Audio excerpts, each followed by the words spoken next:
What up, everybody? Happy Friday. It is June 14th, 2024. Moving right along in the month. And we're back, guys. Today, guys, we're looking at something a little bit different. It's becoming a really big problem, honestly. I can't say it on here, but extortion is part of it. And blackmail, taking lives, it's becoming an epidemic. It's bad, very bad. So we're going to look into it and bring some awareness to it, guys, so that you guys can know the warning signs and things, not only for yourself, but for your loved ones as well. Thank you guys for joining us today. I appreciate every one of you guys more than you know. More than you know, guys. So thank you again for joining us. Let's get this show on the road. Here we go.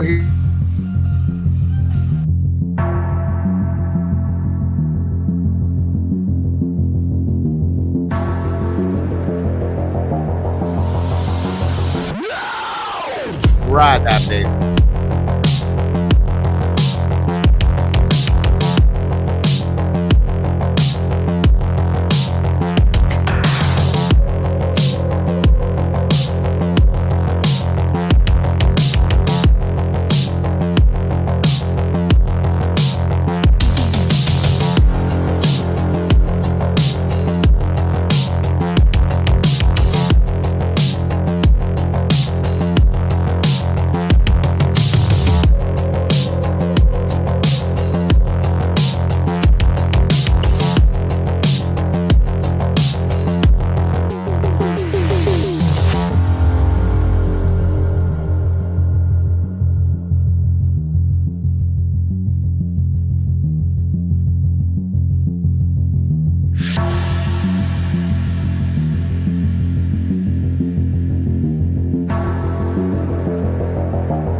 Hello, and welcome back. Thanks again, guys, for joining me today. I appreciate you guys very much. Very, very much. Let's see here. Get some things set up.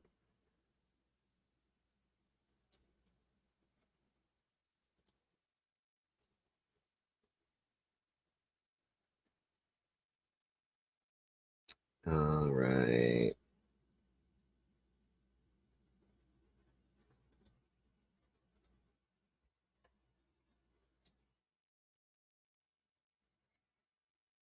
Okay. Come on in, everybody. Get comfortable, if you will. What are you doing back there? What are you guys doing? Huh? What are you doing? You being good boys? You being good boys? They're being good boys. Okay. I saw that, tomboy. That's pretty hot. I feel so sorry for you. You're welcome to my pool if you want to drive over here. Jump in. Take a little while, but by the time you got here, you probably melt. For sure. Come on in, everybody, please, if you will. If you will. Mom, I don't know if you're working or not working, but you have something in, there's a link in DM if you're interested in it.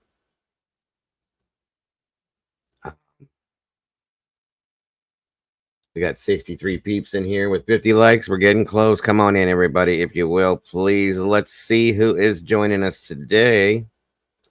Appreciate you all very much. Mind of Monsters is in the house. Salty Sleuth investigates. So awesome. Thank you so much for joining me. Kimber's in the house. Good to see you. Chris Dohaney, welcome. Good to see you, sir. War Eagle's in the house. Welcome back, War Eagle. Dandy Lioness, welcome, welcome. Great to have you here. Miss Sherry Wisdom Speaks is in the house. Thank you so much for joining us today. Jaded 847, great to see you. Great to have you here. Miss Brandy B's in the house. Hello to you, Brandy. Kells is in the house. Hello, Miss Kells. Good to see you. Good to have you here. Low Key is the new name I see. Welcome, welcome. Miss Barbara Hall. Always an honor to see you and have you in here, Miss Barbara. I appreciate you so very much for supporting this channel. It means a lot. It really does. Let's see. Tomboy. Welcome, Tomboy. Good to see you. Sorry. Don't know what I'm trying to say. Andy Rose, good to see you, darling. Thank you for being here today. Appreciate you very much. Let's see. Miss B. Williams, welcome back to you. Good to see you, Mom. Thank you for joining us. Appreciate you jumping up here with us. Never seen you with your hair down. You got some hair, don't you? Long it's hair. Hot. It's hot and it's curly and it's thick. That's why it stays in a hat. Very hot. Bun. I get it. I got you. I get it. Doc Holiday's in the house. Welcome back, Doc. Good to see you. Leslie and Billy, always a pleasure to see you. Farquhar, like Lord Farquhar. Welcome. Good to see you. Miss Debbie Clark. Welcome. It is the play of words. Farq. Okay. Farq too. How about that one? Okay, I'm just kidding. Pugopolis, welcome back to you. There's Tomboy Charm. Yep, Miss Dago is on her way to the New Kids on the Block concert with Paula Abdul. Debbie Clark, let's see. I just said hello. Fallon, welcome. It's been a while. Good to see you. Miss Debbie Clark, thank you so much for that super chat. Appreciate that very much. I love that Detroit thing. I'm a fan of theirs. If you never saw my hat,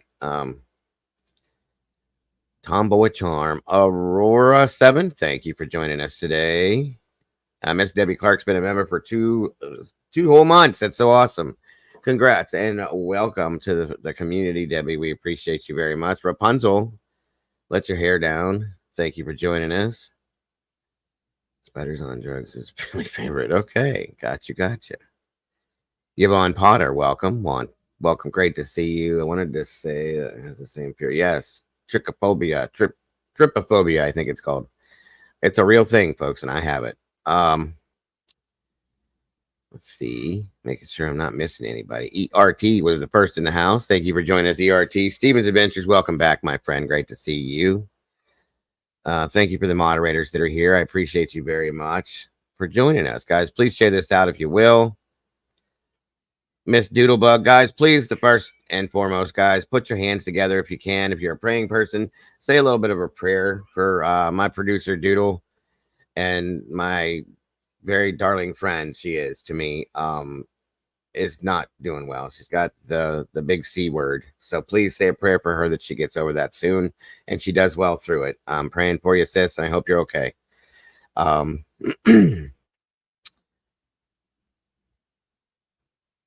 Smiley, hello, welcome. Good to see you. Thank you for joining us. I wanted to say, hello, Angela Giorgio. Hello, and how are you out there? It's great to see my face. I can't see yours, but I don't want to. Thank you so much for watching. I appreciate the view that you give me, Angela. I appreciate that very much, by the way. Kim, welcome. Good to see you. Book Princess, thank you for joining us. Beverly Wilbrand, thank you for being here. Newman 25, great to have you here. What the Fox? What's going on with you? Good to see you. Thank you for joining us today. Salty Sleuth is in the house. Mom, did you see Salty's DM?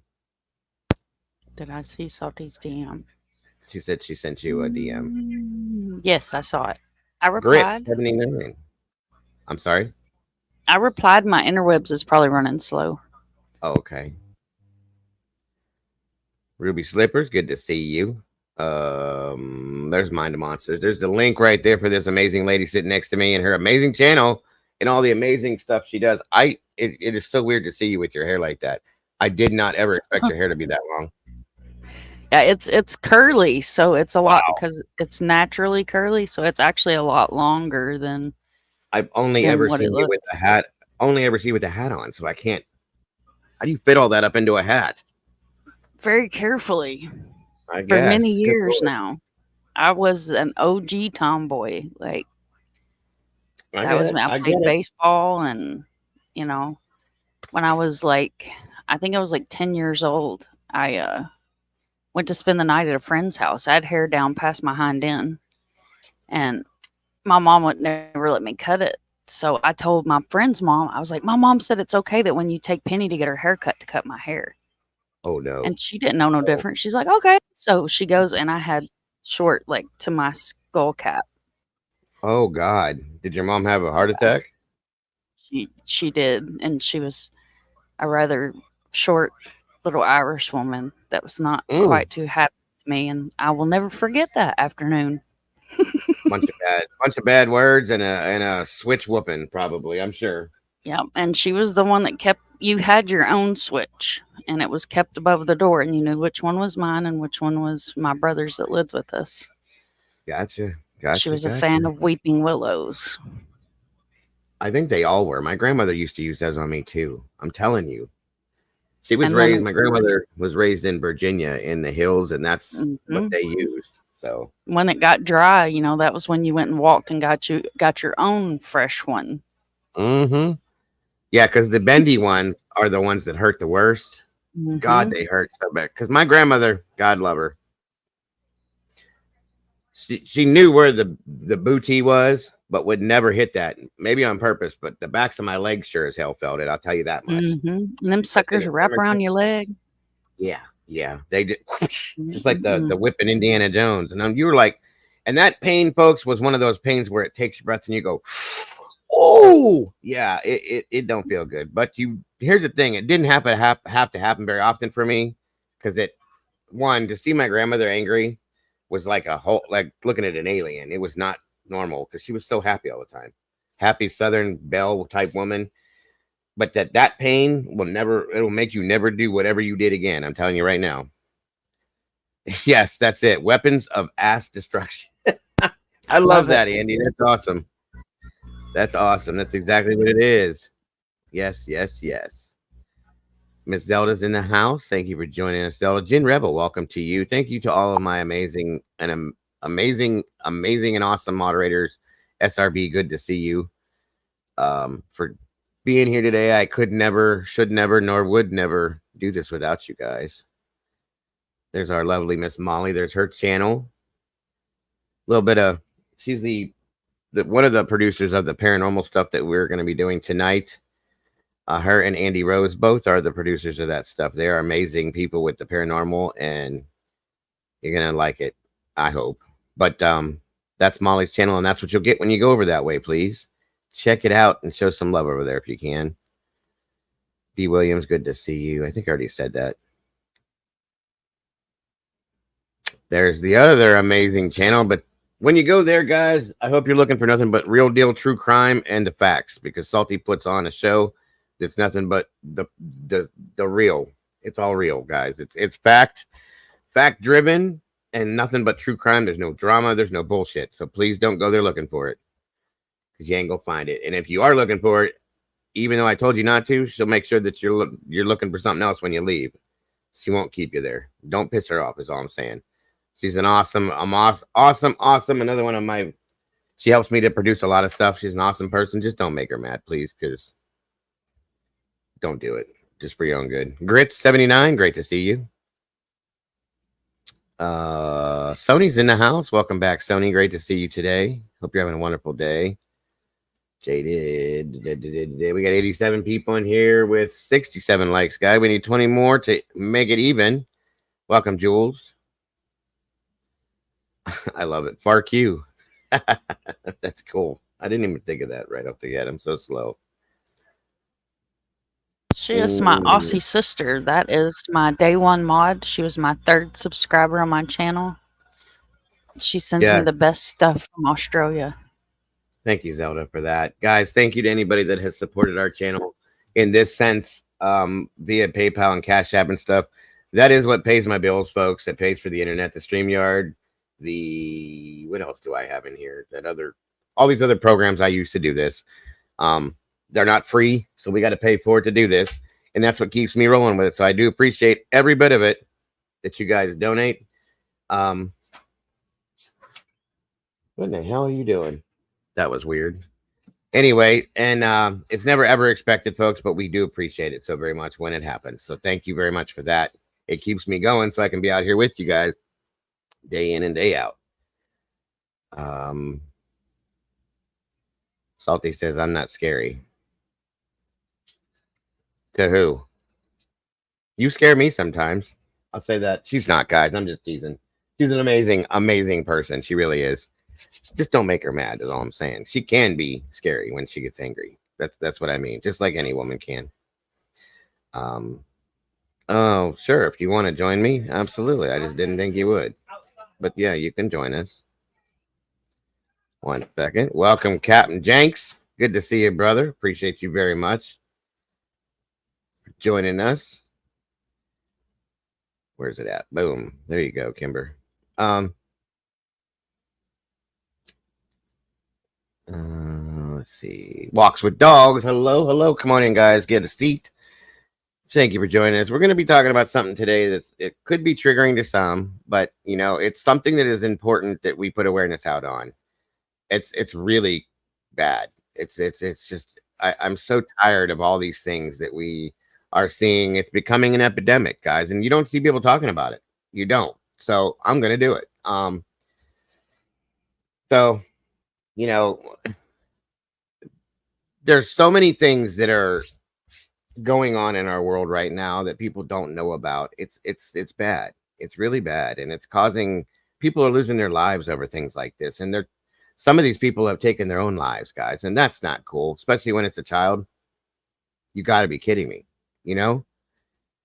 So we're going to be getting into that stuff. So I hope you're ready for it, because it needs to be seen and heard. And I'll throw a trigger warning in right before we start talking about it. If you're not comfortable with it, please don't feel like you need to stay here. Nobody's going to look down on you. There are no hard feelings. Okay. Hello, Tomboy. Welcome to you. Hey, Doodle, I have a question for you. I heard you said I sound like a pit bull last night. When I laid down, I started snoring. You were snoring on somebody's live stream last night? Me and Salty were doing we did a live last night, and I laid down on the couch and started snoring. Good Lord almighty, Kimber. Well, we were at the end of our live, fortunately. So, yeah, we had already been through our live. Mm-hmm. Yeah. We were at the end. We were just having a chat, and thank goodness, Salty.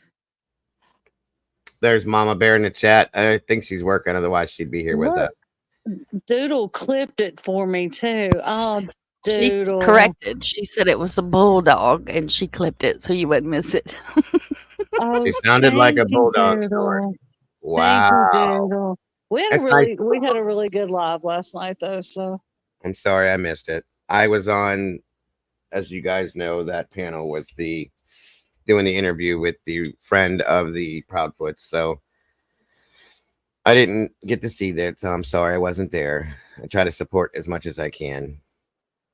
It was hilarious, Barbara says. I bet it was. Yeah, Miss Barbara was there. Thank you, Doodle. I love you too. Maybe you should have just blamed it on a dog, Kimber, and you'd have been okay with it. Well, there was no way I could blame it on the dog, because they all were calling my name and they knew I went to sleep. So, yeah, Salty had to kick me. Salty kicked me off panel, so I wouldn't be too embarrassed. Thank you, Salty. You guys make fun of me for falling asleep. This child has done this a couple times where she drops off or falls asleep because we do them too late for her. Kimber, were you drinking that special water? No, I wasn't drinking any special water. It got real chill, and we were just talking because we had been talking about we had been talking about the Long Island serial killer earlier, and it was real chill. And we'd been talking about furry butt plugs. Oh, goodness. And we've been talking about all the things from the press conference, and yeah, so, and then it just kind of got chill, and we were talking about how the system for missing people is broken and it needs to be fixed and all of that. So yes, it is. Miss Taylor, welcome. Good to see you. And it just got real chill, and I got real chill. So right, Little Dove, thank you for joining us. I see you there. I woke up this morning with my laptop. My husband was like, "Good Lord, honey, you fell asleep with your laptop in your lap." I'm like, "Wow." I'm like, that means I fell asleep on panel. Oh my goodness. Welcome, Widow 33. Nope, not today. Cherokee Girl. Hello.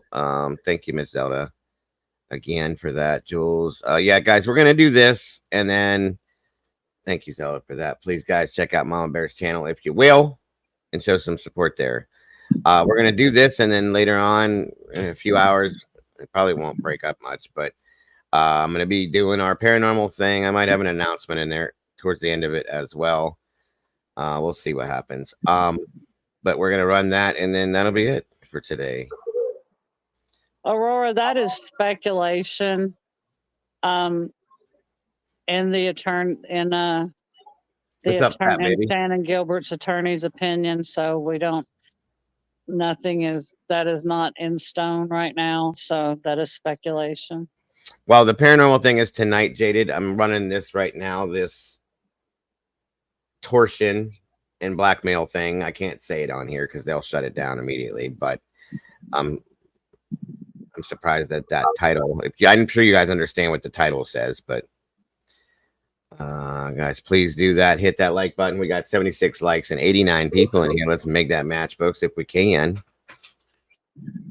To dress it up for the YouTubes.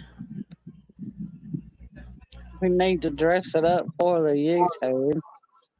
Yeah, the title like that, they will come for you. So you got to dress it up. You have to make it look good for the YouTube. Mm-hmm. Put a couple of pretty things in there. Welcome, Music City Mom. I'm sorry.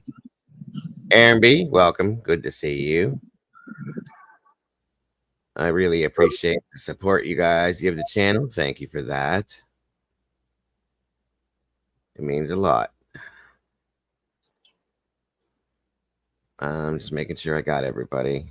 You're working, right, Mama Bear? There's plenty of seats left in here, Miss Taylor. I have plenty of room for everybody and anybody. I promise you that. Mama Bear's always working. I know. What's up, Walt Harris? You had the time of your life? Dago, I had the time of my life this afternoon. Well, that's good to know. Were you singing it to somebody?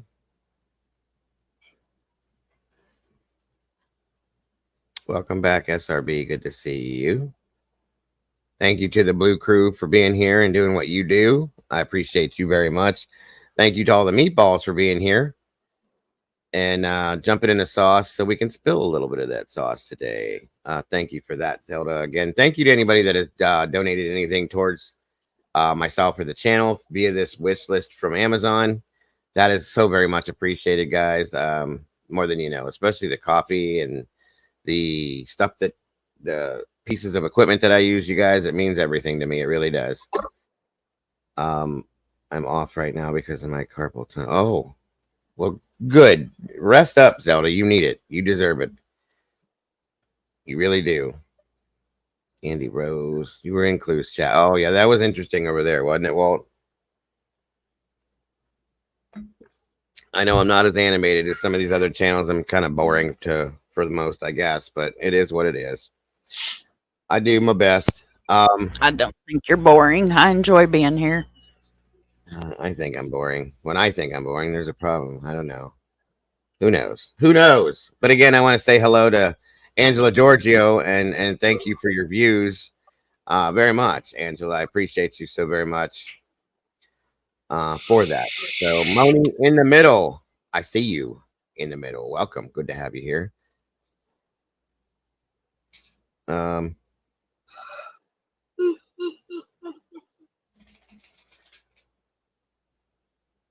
I did not see it, Heather. I can try to find that one, but yeah, I will. Dawn F, welcome. Good to see you. Thank you for joining here today. Like I said, guys, we're looking at, if you look at the title, it's an epidemic that's become a big problem, and people are losing their lives over this, and it's really a bad thing, guys. And that's what we're going to kick it off with today. We'll have conversation about it. Of course, what is true? What is up with you? Noni McPoppins, welcome to you. 89 peeps in here with 82 likes. We're getting there. We're getting there. Please share this out. Welcome, Sorceress. Good to see you. I was just trying to give everybody a chance to jump in here before I got started so we don't have to go back. Once again, I appreciate everybody for being here, supporting this in the way that you guys do, just for showing up. It means the world to me. While y'all are just sitting around just chilling, I have a question. My answer is broke. I'm just kidding. Has anybody in here had iron infusions? Iron infusions? That's new. Yes. Do you have to elaborate? What the hell's an iron infusion? Iron infusion. It's when your iron is so low that even pills don't even bring it back up. It's the ferritin, actually. Oh, Salty has. Moni has. Have you guys ever heard of the iron flu?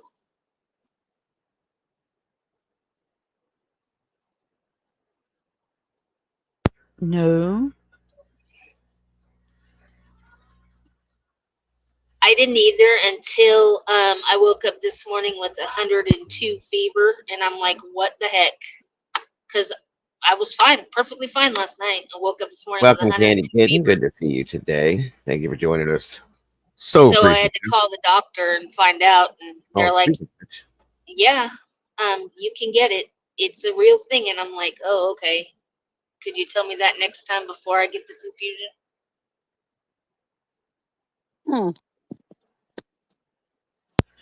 I don't use Western medicine. I don't like them putting stuff in my body. I don't use Western medicine.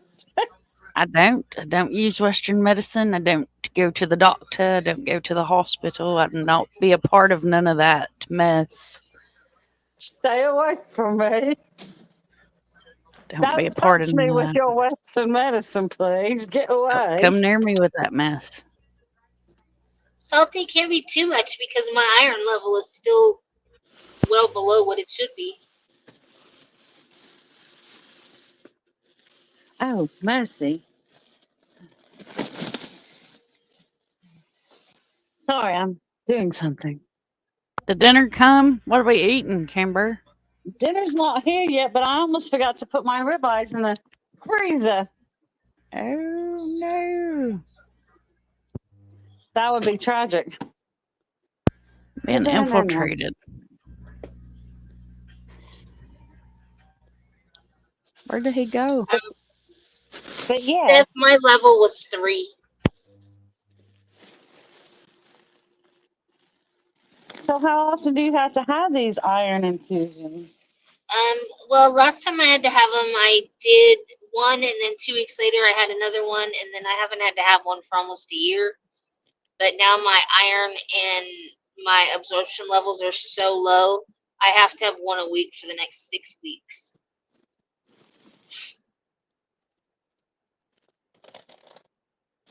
Are you okay? Oh yeah, I'm fine. It's okay. It just means that my body doesn't absorb the vitamins that I take every single day. Mm-hmm. And so it's something that happens. It's not supposed to get that low apparently, but then I don't eat right either, so that helps. Gotcha. I understand. Got to take care of yourself, kid. Well, I do. I take my vitamins and everything every day. I just figured that's enough. Who needs to eat spinach? Yeah. I love spinach. I would eat it every day. Love it. No, Since I was a little kid, I loved it because of Popeye. To squeeze the can, the spinach comes out, and eat. I eat it raw out of the can, guys. I love it. I don't eat spinach. I don't eat collard greens. I don't eat cabbage. I don't eat Brussels sprouts. No. You don't eat nothing good. Come on now. Oh, no, I eat good stuff. I'll eat green beans. I'll eat asparagus. I'll eat corn. No, I don't like that stuff. Corn has zero nutritional value. You know that, right? Yeah, well, it still tastes better than spinach. I love corn, especially the I think it's called shoe peg corn, the real tiny little white kernel. Have you seen those? White The shoe what? peg. It's called white shoe peg corn. It's called shoe peg. Green Giant makes that. I like their brand the best, but it's really good, especially with butter and all that. I love it. Love it. Love it. Love it. I love vegetables, though. I could live on vegetables. I'm not a vegetarian because I like meat too, but I love vegetables. I like peaches. We don't eat a lot of canned veggies. It's most of it's fresh. I like peaches and cream corn. You Mom like will know what? what I'm talking about. What the hell did you just Peaches say? and cream. Peaches and cream corn. You know, it's different colors. All right, I'm dropping you now. It's time for you to leave. Yeah, so you peaches eat and ABC cream corn is phenomenal. So the way, do you know the history behind peaches and cream corn, Kimber? Do you eat really ABC don't. I just corn? love it. Hold on. What'd you say, Tomboy? Do you eat ABC corn? No, I don't. Oh, yeah, nope. I don't eat any ABC foods at all. If I don't chew it, already been chewed. Yeah, if I don't chew it, I'm not eating it. I do not like cream corn. My wife is from the South and tries to make it all the time, and she makes it homemade. She makes fried cream corn, all this weird shit. I don't like. Are you okay, Mom? Can you see us? Yeah. She was going to tell me that out of my damn lap. She was going to tell me that the history behind peaches and cream corn. So there is a farmer in Paducah, Kentucky, and he actually came up with that. That's his hybrid. He sells it. Hybrid. If you go down by, and he sells it. And if you ask him how he makes it, he will get extremely upset, and he will not tell you. And that is the most expensive corn you will ever purchase, but it is phenomenal. And he only sells it one time during the year. It's like and he's got other stuff too. It's a yellow corn. It's a hybrid. It's a yellow. It's a cross between a yellow. It's a yellow corn and a white corn. So when you shuck it, you got the yellow kernels and the white kernels. But it is phenomenally good. And I'll blanch. When summer comes, I go to the produce market a lot, and I'll get corn and green beans, and I'll blanch them and freeze them. So I'll freeze some on the cob. I'll take some off of the cob. It's so good. And I'll do some eggplant and some apples and stuff like that and put it in the freezer. I think the reason I don't do a lot of leafy stuff like lettuce and cabbage and all that, when you don't have a gallbladder, that doesn't go too well. It hurts. Let's just say that. I love cabbage. Oh, I can cook cabbage any way you want to cook cabbage. I just don't gotta eat it. And I like spinach, but the only way I like spinach is I like it in a salad raw. I don't like cooked spinach. Do not put cooked spinach in front of me. And I'll eat cooked spinach in say chicken Alfredo or something like that, but not just oh, here's some spinach on a plate to go with as a side. No, don't put that on my plate. Why you put that stuff on my plate?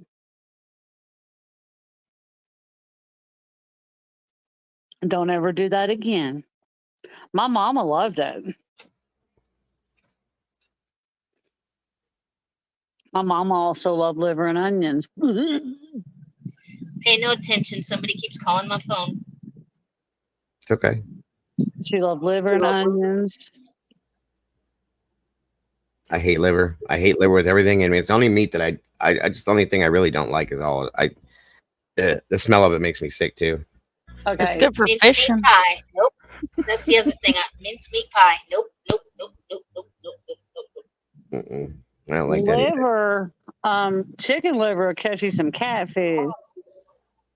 I like chicken livers, but I don't like beef liver. Now, see, I like chicken liver. I can eat some chicken liver, but I don't like beef liver. You give me beef liver. Chicken liver is really good if it's cooked correctly. If it's not cooked correctly, it's gross. But you know, you can use chicken liver to catch catfish too. Boiled peanuts are nasty. Bald Slug peanuts? as hell. Did you say bald peanuts? Boiled, not peanuts. bald. Boiled. Sorry. Boiled. I tried some pate, some duck liver or goose liver pate when I was in New York one time, and it tasted like musty smells. It reminded the way it tasted reminded me of a musty smell. That's the only way I can describe it. It was gross. But I tried a boiled peanut one time when we went down to Atlanta for a ball game. And I was like, okay, I'll try it. And I was like, bleh. Shrimp is good for catching catfish. Oh, what kind of shrimp you use? I wouldn't waste no good shrimp on catch a catfish. When you live in Spinach is good timber if you mix it with malt vinegar. Steph, it's the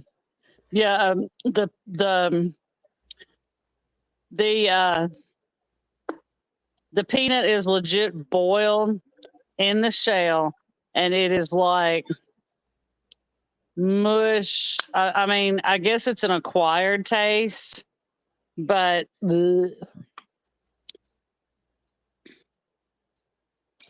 it's there's something they make in Ohio that my husband loved. I can't think of what it was. Dago will probably know. I have no idea what I have no idea what anybody would want from here. There's nothing good here. It's not scrapple, but it's made out of cornmeal. They slice it. They used to have it at Bob Evans. You put it in flour, then you fry it. It's kind of like and you put syrup on it. I can't think of what it was. He loved that crap. Oh, it's not scrapple because scrapple's made out of. But I can't think of what he called it.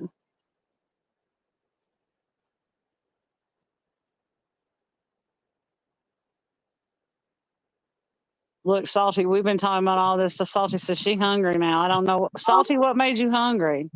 What part of this made you hungry? I want to know.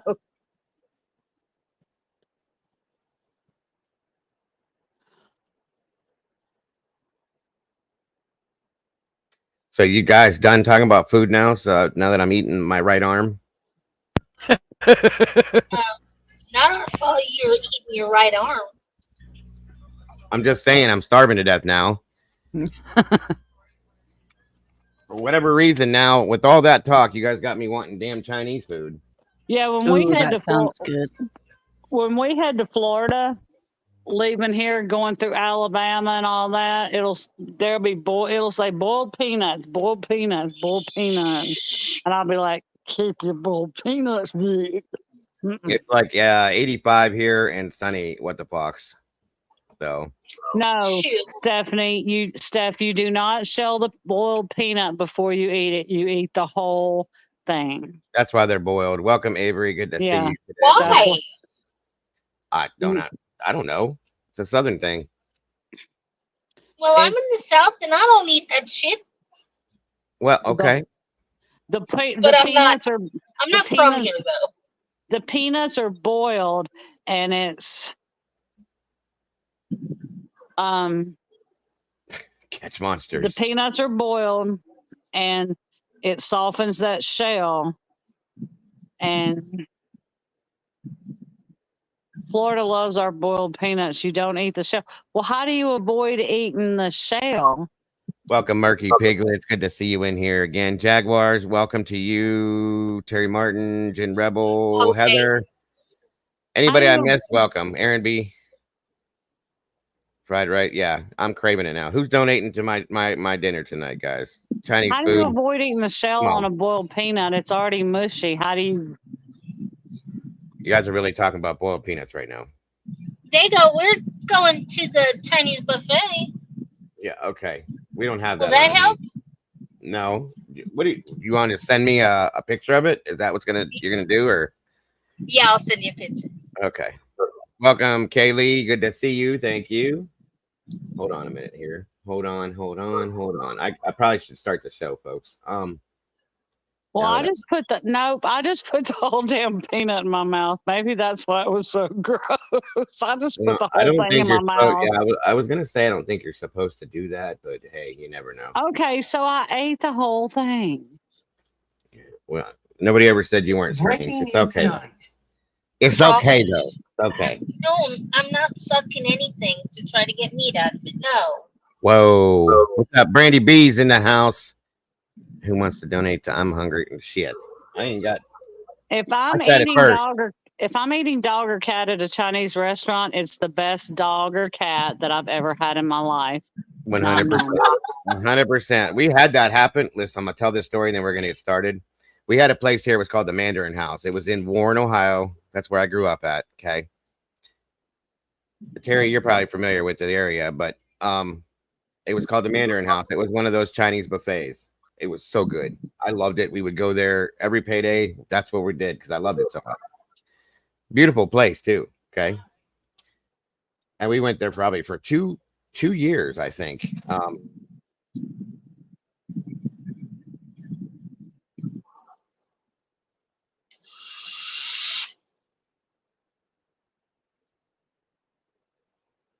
Did they go pass out? No, my son keeps talking to me and interrupting me. I'm sorry. But anyway, so we were watching the news one night and we were there a week before this happened. It was the last time I had been there. And it was on the news. The local health department raided this place, right? They showed a picture. They blurred it, but you knew what it was. And they had found in their dumpster like 300 carcasses they were cats carcasses. Okay. Because the smell was so bad. They had a specific dumpster for that and another one for something else. This is no bullshit. You could look this up, folks. And they raided this place, found all those in there with the health department, and they shut it down. And I think everybody that lived in our city probably threw up for a week after that, literally.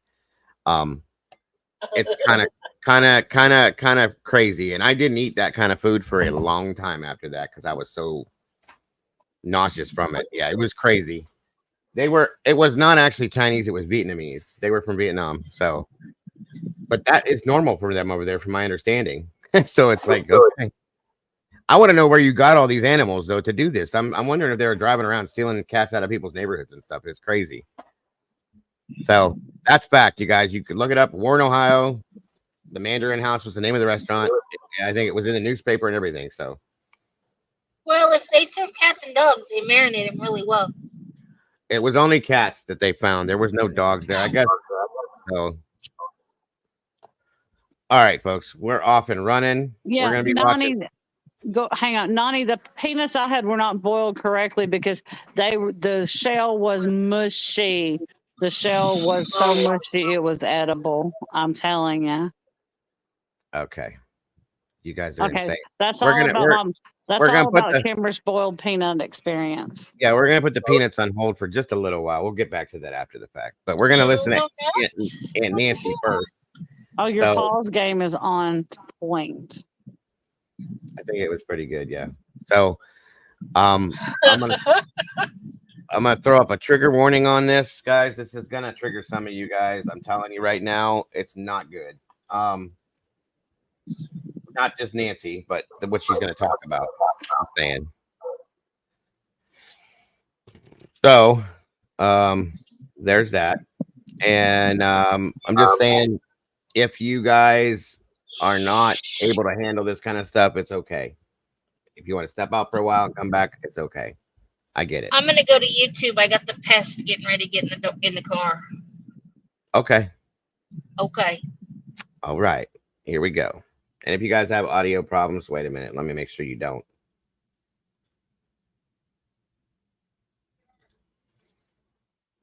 Okay. Heartbreak. There's no other way to say it. Heartbreak.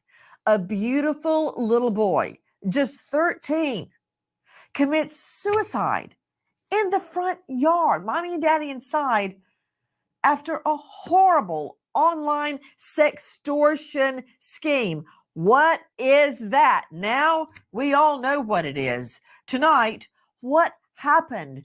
Joining us, special guest, his mom. Good evening. I'm Nancy Grace. This is Crime Stories. Thank you for being with us.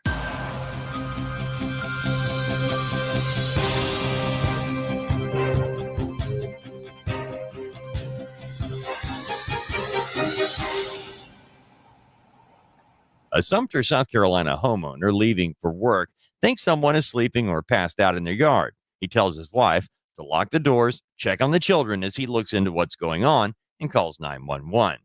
Officers discover the person in the yard is dead, killed by a gunshot to the head. Oh gosh, when I hear it stated like that, all I can think about are my own children. This boy, if I could just explain how he was just totally scrubbed in sunshine. So sweet, so smart, good grades, everything the boy every parent would want to have. How does this happen? I really want to thank you for being with us tonight, because this whole sextortion scheme that is targeting our youth, our little children, is vast. As a matter of fact, I understand a new lawsuit has been filed naming 600 other cases. Joining me, an all-star panel. What happened that morning inside the family home? Listen. Timothy Barnett loves helping out around the house and is taken to making his mom's cup of coffee every morning. At 6:15, Betsy Hopman is surprised that Timothy isn't already in the kitchen and pours her own coffee, kissing her husband goodbye as he leaves for work. Moments later, Jeffrey Hopman calls his wife, telling her to lock the doors and check on the children because someone's passed out in their front yard. As he calls 911, Betsy Hopman goes from room to room, locating 5 of 6 children. Timothy is missing. With me right now, Timothy's mom, Betsy Hopman. Miss Hopman, thank you for being with us. Thanks for having me, Nancy. Betsy, I almost didn't want to even play that sound because, we have routines we go through every morning. My daughter gets up super early. I can hear her turning on the bath water. My son sleeps late. I have to go wake him up every morning, and he jumps up and gives me a big hug. And that is the normal routine. I'm just thinking on what I just heard, that every morning, is this true? Your boy would come and make you a cup of coffee? Most mornings, yes, ma'am. Every morning, almost every morning, he would get up. He'd be the first one up, and I'd walk into the kitchen, and he'd be having my tea kettle on for the French press. Miss Hopman, before I go into the facts of this case, I've just got to tell you, we are so sorry about your loss, about losing your baby. I am so sorry.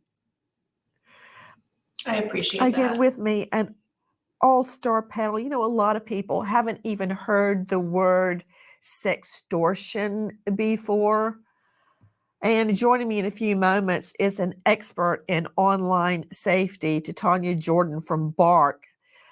But Betsy, tell me what happened that morning. Sure. It was a morning like every other morning. My husband and I got up with the alarm. He went about his day, walked out the front door. A few minutes later, I get a phone call saying, lock the doors and check on the kids. So I go about the kids' rooms, check on them. They're all there except for Timothy. And I was like, okay, well, that's not abnormal. So I checked the bathroom to see if he was in the bathroom. He wasn't. Checked the kitchen where, like I said, he normally got up and turned on the kettle for my French press. And he wasn't there. So I walked out to the garage to see if he was at our drink fridge. Again, he wasn't there, and panic set in. And I realized when my husband told me to lock the doors, something must have happened. So I called my husband back and I said, what's going on? He's like, someone's sleeping in our front yard. And I said, I can't find Timothy. And he walked me through the house again. He's like, is he in the bathroom? Is he in the pantry? Is he in the kitchen? I was like, no. And at that point, I realized I woke up into every mother's nightmare. Miss Hoffman, it's so hard to hear what you're saying. It's so hard to hear it, knowing what happened. I don't know how you have the strength to tell this story.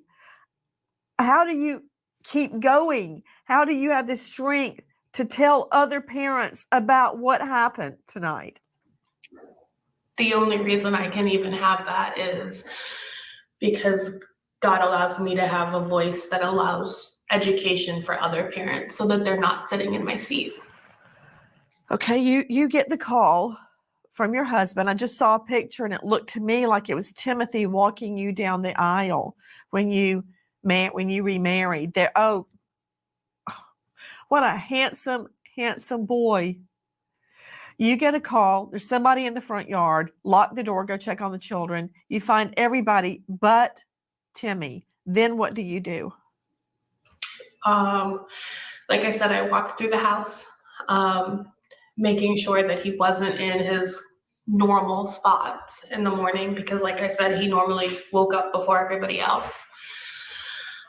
He wasn't. And at that point, I knew, but my husband told me not to come outside, that the cops were there. And a few minutes later, and it felt like eternity, my husband walked in the front door, and he still hasn't told me to this day what happened and who he found in the front yard. But as soon as I saw his face, you can hear me yell on our Ring doorbell camera, because at that point my heart broke.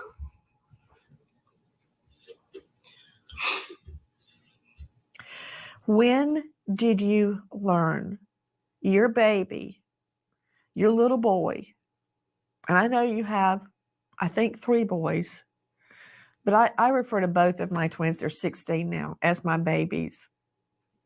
When did you learn your sweet Timothy,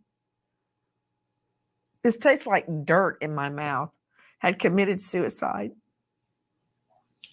About 6:30, 6:45 in the morning on April 6th of 2023.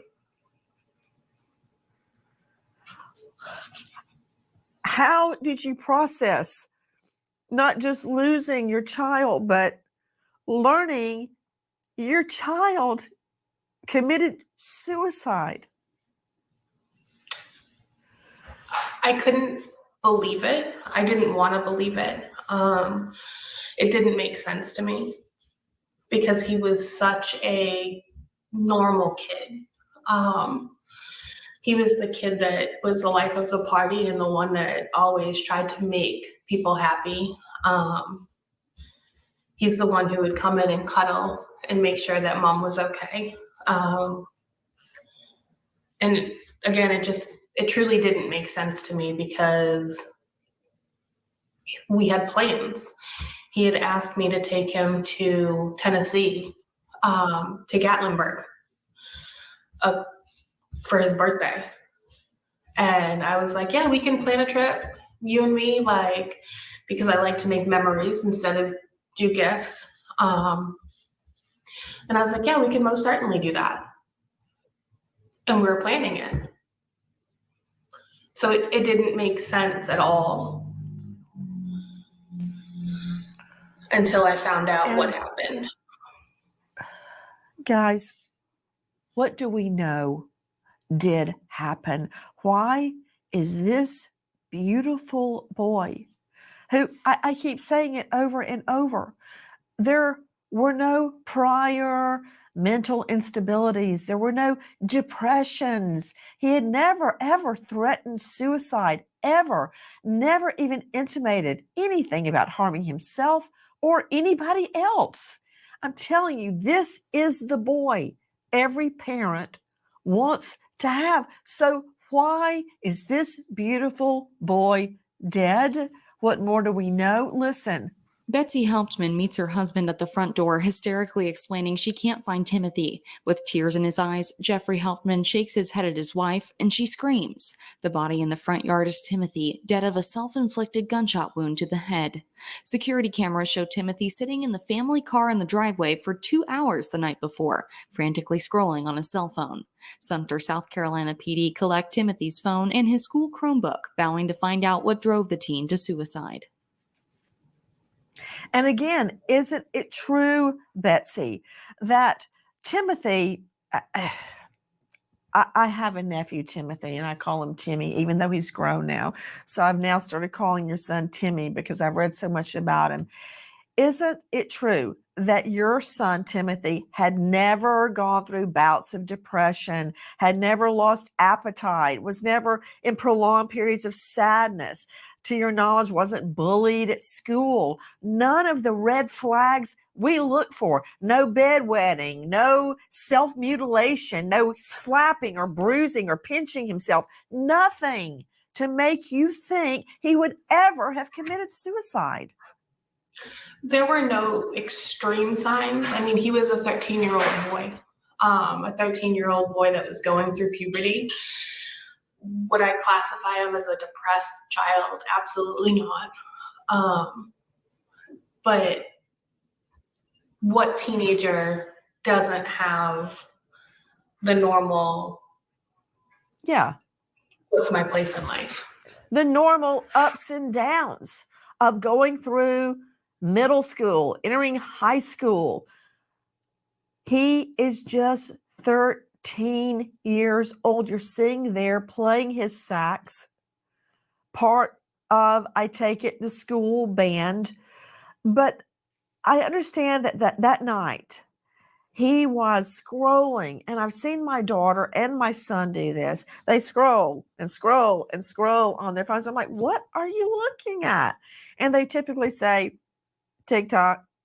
And I've snuck up on them so many times to see what it is. And it's always with my son, some crazy prank. Some boys are trying to shoot a basketball from a car driving by or some crazy thing like that.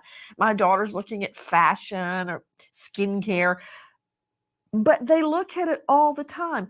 So Timothy was out in the car the night before just scrolling. Is that right? So the security cameras show him sneaking out his window about, I want to say 2:45, 3 o'clock,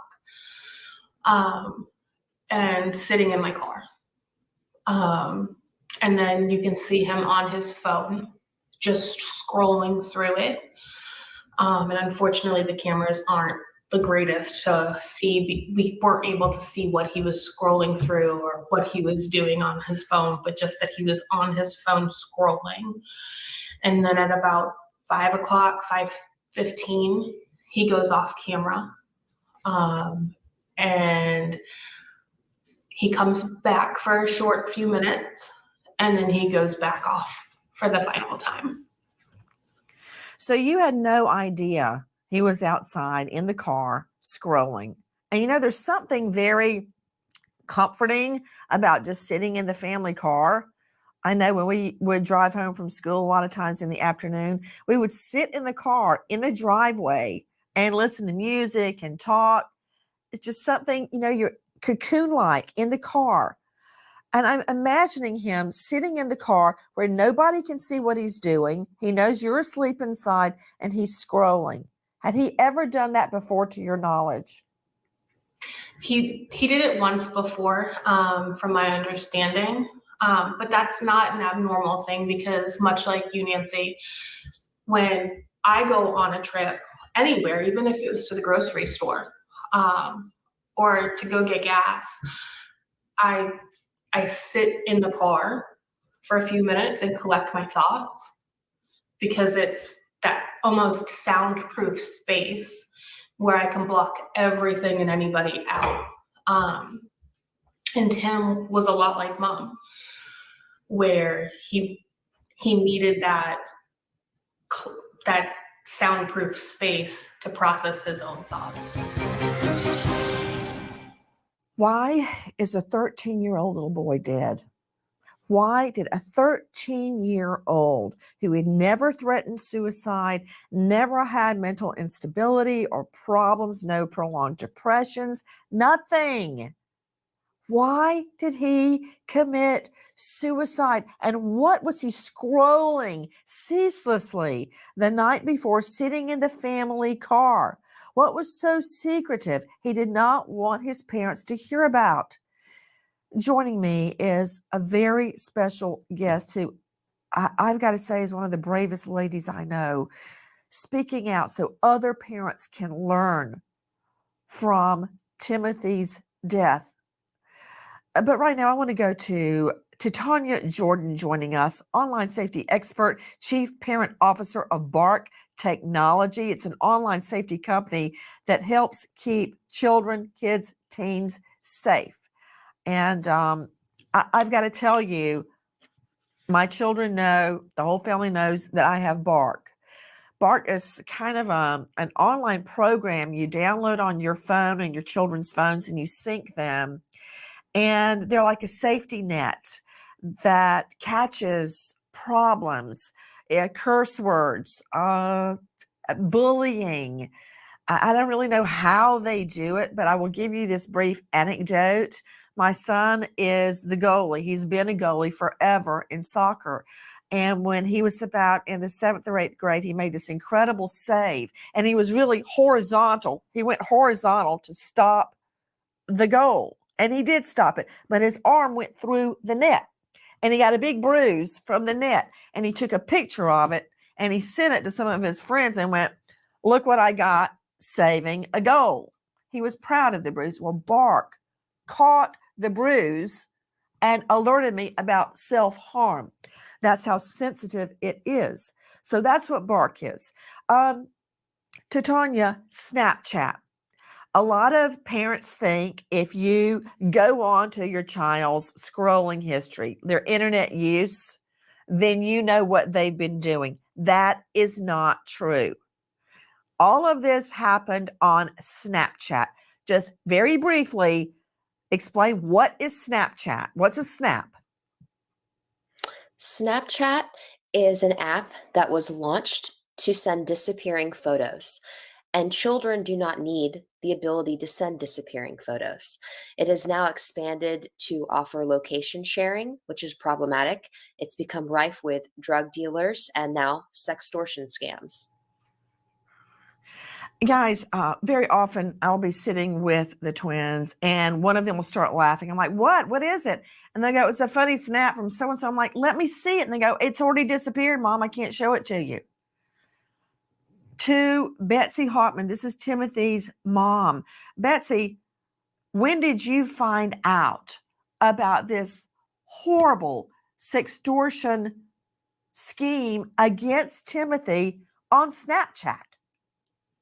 So I found out Timothy passed away on April 6th, and I found out from the captain of investigations here in Sumter on October 4th. All right. First and foremost, is everybody okay so far? Yeah. Yeah. Okay. I know this is hard, guys. This is hard on me. It's hard on everybody. I just want to make sure you guys are okay so far. That's all. I read the article, so I was prepared when I seen your title.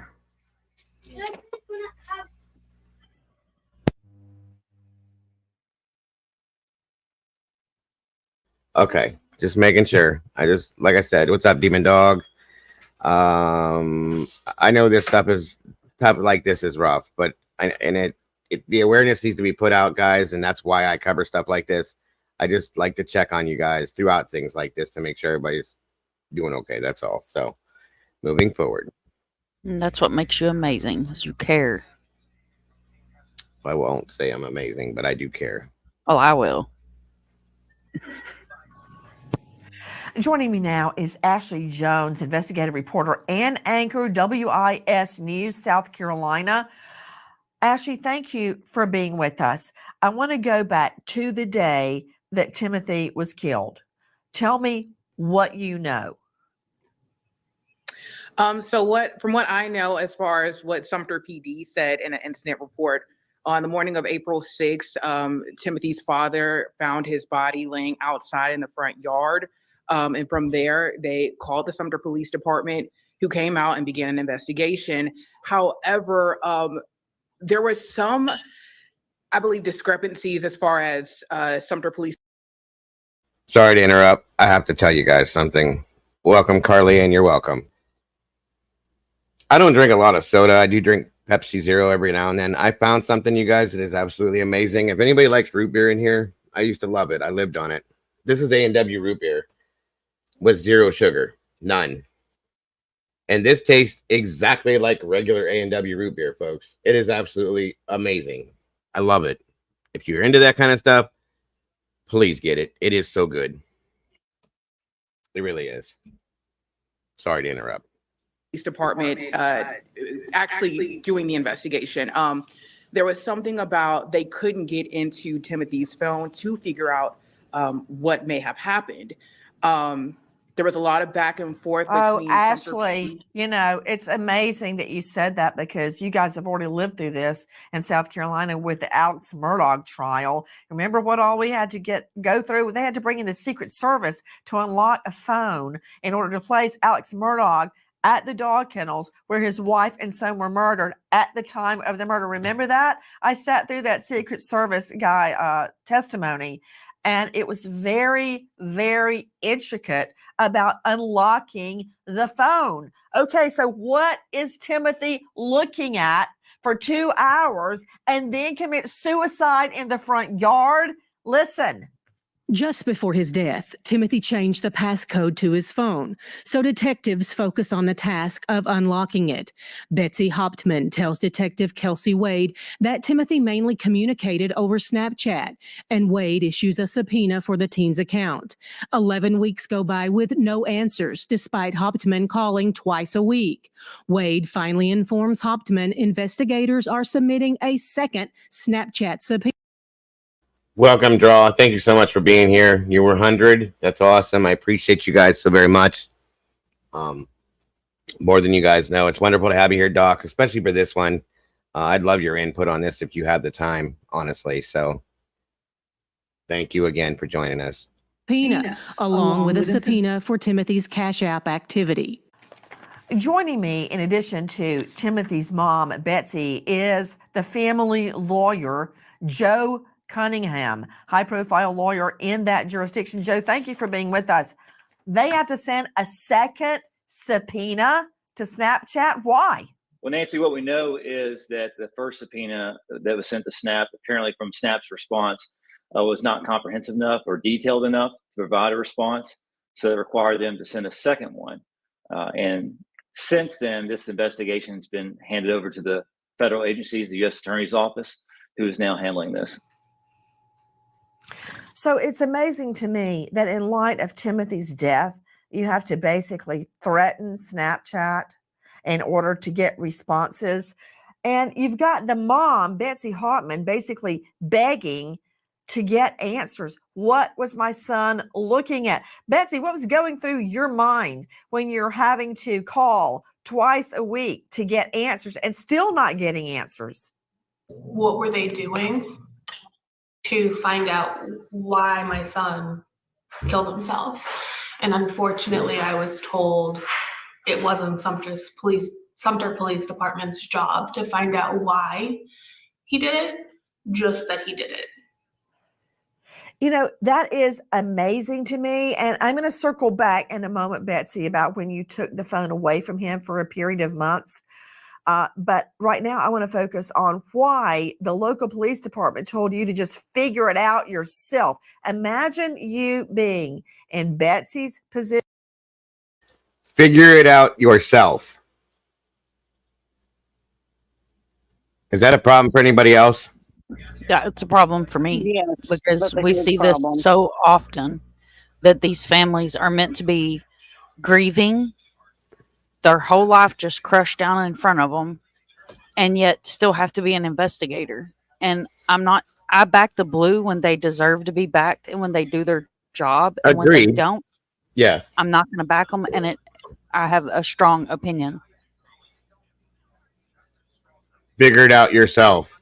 A It's child's disgusting. dead, and figure it out yourself is the answer that comes before that. No, this is why we're doing this right now. Okay, this is why we need to bring awareness to this, you guys. Whether it's hard or not hard, we have to talk about these things. Salty said the other day, there's certain things that are gross to people. We're adults. Okay, we're adults. We're adults with children. We're adults with grandchildren. The awareness needs to be brought. Okay, because it's not going to stop, guys. I've come to the conclusion, sadly, that this is our world. This is society now. We have to adapt and make things change in our lives ourselves. Okay, we have to put the stop signs up, put out the warning signs, make the awareness available, teach our children and our grandchildren and our loved ones to teach their children and their grandchildren to see what is what. Okay, that's why we do these things. So I know you guys, it's hard to hear, see, imagine what this woman's going through. I mean, Jesus, Nancy's crying, for Christ's sakes. That says a lot to me. Okay, it's real, folks. It's real mentally. We have to talk about it. And I will continue to talk about stuff like this. It's not something that people like to hear because of that. So again, I appreciate everybody here. I wish we had more people in here to see this, but it is what it is. Pass it on, whatever you got to do, but just be aware. This is real. It's a huge, huge problem, and it's getting bigger. Just as bad as sex trafficking and child trafficking and drug trafficking and human trafficking. This is our world now. This is what we live with. So we need to be the ones to make the difference. We need to be the ones to make the change in our lives. Since we can't change what's going on, we got to fix our lives and adapt to it and make it work for us. So welcome, Mystery. I'm sorry to interrupt. I just wanted to make sure, again, everybody gets it.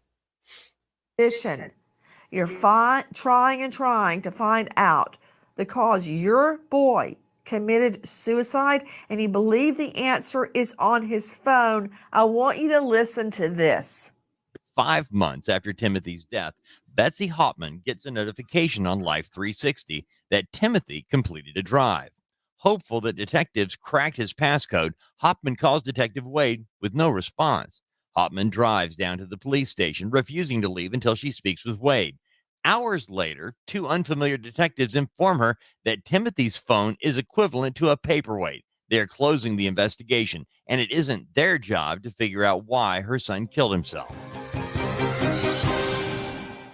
A month later, Betsy Hopman discovers Sumter PD unearthed dozens of suicide Thank you, Miss notes Barbara. addressed to family and friends. They also found an extensive call and text record with an unsaved phone number with a New York area code. The text includes links to a second Snapchat account Timothy Thanks, Mom. used. Messages on that account reveal Timothy sent a stranger $35 a day to prevent them from posting an explicit photo of him online.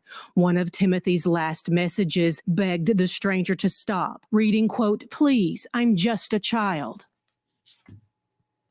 Sextortion. That's what's happening. That is why this little boy felt there was no way out and killed himself. Sextortion. Tanya Jordan barked child safety expert. What is sextortion? Sextortion is a combination of the words sex and extortion. And extortion is using threats or force to coerce someone into doing something. And so in the case of sextortion, a person is threatened that their nude photos or videos will be released unless they provide valuables, money, or release more sexual photos or videos. To Ashley Jones joining us, WIS News 10 South Carolina. Ashley, what was the threat on Timothy? What was the sextortion? Well, so from what we know is that this person, whomever it was basically telling Timothy unless he sent them $35 a day via Cash App, then they would post this nude photo of him online. Oh, my stars. Oh, my stars, to think this boy is gone because some evil person is sextorting a little child. To Joe Cunningham, the family lawyer, what more do we know about the plot? Who was behind it? Well, this is still under investigation by the U.S. Attorney's Office, Nancy. Unfortunately, what we know is this is not an isolated incident. A lot of these originate from the Ivory Coast of Africa, where people pose as young teenage girls and befriend teenage boys and engage in a flirtatious manner, soliciting nude pictures, only to later on come back, screenshot the list of their friends and family members and extort them for money. Otherwise, they'll release these particular pictures. This has become very common. I want to thank you for shining a light onto this, because here's a statistic that your viewers need to know. Snapchat did a survey a while back and said that 2/3 of Gen Z teens or young adults, either themselves or people they knew, had been victims of sextortion. 2/3. So it's unfortunately, it's not an isolated. Guys, I appreciate. I think you guys misread what Demon said. You misread. He said doing laundry is a bit better listening to Dago and his panel, meaning like it makes doing laundry better while listening to us. I don't think he meant it in a bad way, guys, but thank you for the defensiveness. I do appreciate that.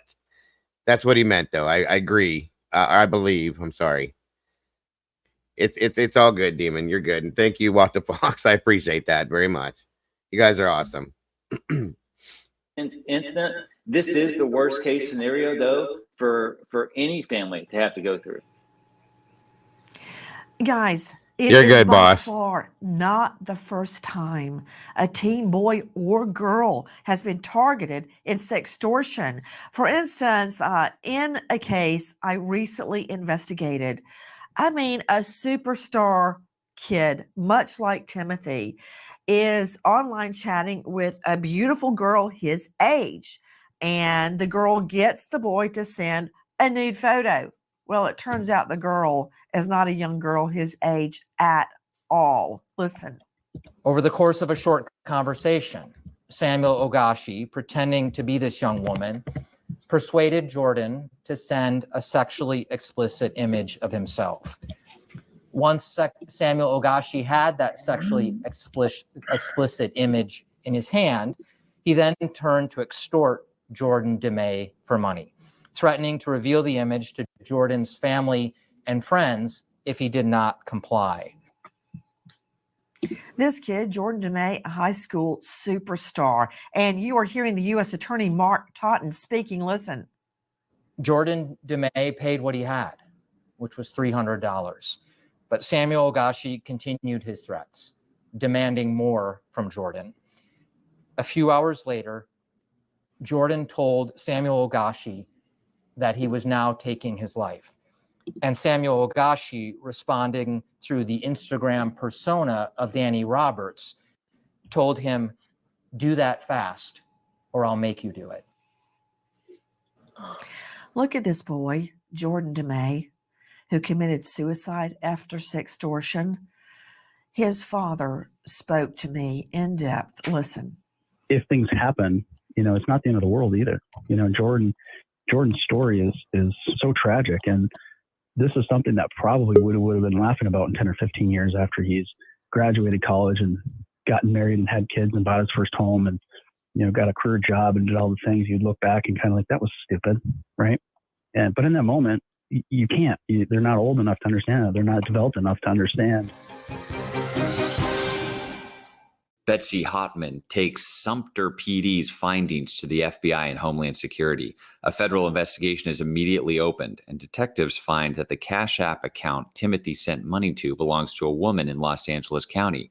A suspect has yet to be identified, but Timothy's family is encouraged by how seriously the feds are taking their son's case. Both Betsy Hotman and Jamie Barnett have criticized Sumter PD for closing their investigation, but the parents' focus lies on finding justice for Timothy. Joining me is Timothy's mom, Betsy Hotman. So, getting fed up with no answers from the local PD, you take your case to the FBI and they take it on. Is that correct? Yes, ma'am. I called the national hotline for missing and exploited children myself after I found out from Captain Lloyd that Timothy was sextorted, because it took them so long to even do anything. Joining me right now is a special guest, former detective, cyber crimes detective, child crime expert, and president of Be Sure Cyber Training. You can find him at BeSureConsulting.com. Rich Wistocki. Rich, thank you so much for being with us. Explain to me what you should do to protect your child and how we can crack this case and determine who sextorted Timothy. Nancy, it's unbelievable everything that I'm hearing today, because you know why? It's typical. Every week I get calls from parents and law enforcement all over the country. I teach about 300,000 children. I teach about 4,000 cops, and police departments are 10 years behind cybercrime investigations. So what happens is when I go talk to kids in schools, I tell them, when no one is allowed to make you feel bad about yourself online, no one is allowed to make you do something you know you shouldn't be doing. If you're sitting here watching me and suffering in silence because this is happening to you, I can make your pain stop. Because when it comes to social networking and gaming online, Nancy, no one online is anonymous. No one. Now, these Yahoo boys who are out doing this, we can track them, but they have no fear because they know U.S. law. This stuff happens, like, not just with this, you guys. I've come to find, I was taken. I'll be honest. I'm not ashamed to admit it. It's embarrassing, but I was online looking for, just looking at things, okay? I'm always looking at different toys and stuff. That's part of my hobby. And I saw in a group that I was in that they were selling different things. And Caden wants a specific game system that he likes that we just don't have the money to get, okay? And I saw one for $140, and I was like, holy shit, that's a good deal. This thing runs like, which I should have been, I was naive, I'm an idiot. But anyway, $140, and it was a specific game system. It was slightly used. It came with a couple games, controllers, blah, blah, blah. I talked to the guy for 3 days. I thought I was doing well. I had it cleared through the group. I'm like, okay, we're safe. We're sound. It's this and that. I sent the money. It was gone. It was gone. And I don't have that kind of money to just throw away. And there's no game system. There's no this. And I told him it was coming. He was all excited, blah, blah, blah. It's gone. So, don't fall prey to this stuff, guys. I'm out $140 that I don't have. I'm not rich. Believe me, I'm a YouTuber. This is not a good job. And it was traced. I did have it traced, but they can't do nothing about it through the, I think it was through eBay. Nigeria. It came out of Nigeria, and South Africa, Nigeria, all Indonesia. All of these countries they're doing this with all these different variations of things, guys. So be careful. Not just, this is the worst scenario here, right? This stuff here is the worst scenario, but other things like what I just described to you through me, they happen every day, guys. So please be careful with whatever you're doing. And again, spread this awareness. Again, sorry to interrupt. Law enforcement, local law enforcement, doesn't have the training to track this stuff. And I will tell you, Over the 300,000 students that I have worked with across the country, this year alone, Nancy, I had 35 students come to me after the presentation telling me this is happening to me. I had to start 28 criminal investigations through the Internet Crimes Against Children task force across the country. Rich, I'm trying to think of ways to help parents. And Betsy is speaking out today. If you had to give parents one piece of advice to protect their children from sextortion schemes like this one, what would you tell them? There are actually three things, Nancy. The first one is you need to be monitoring your kids' devices. Number two, you have to keep Wait a minute. Rich.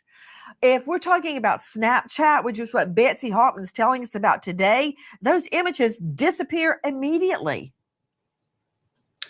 They don't, actually. Snapchat has them for 30 days. So, but how is a parent supposed to know that? You say parent, you look at the.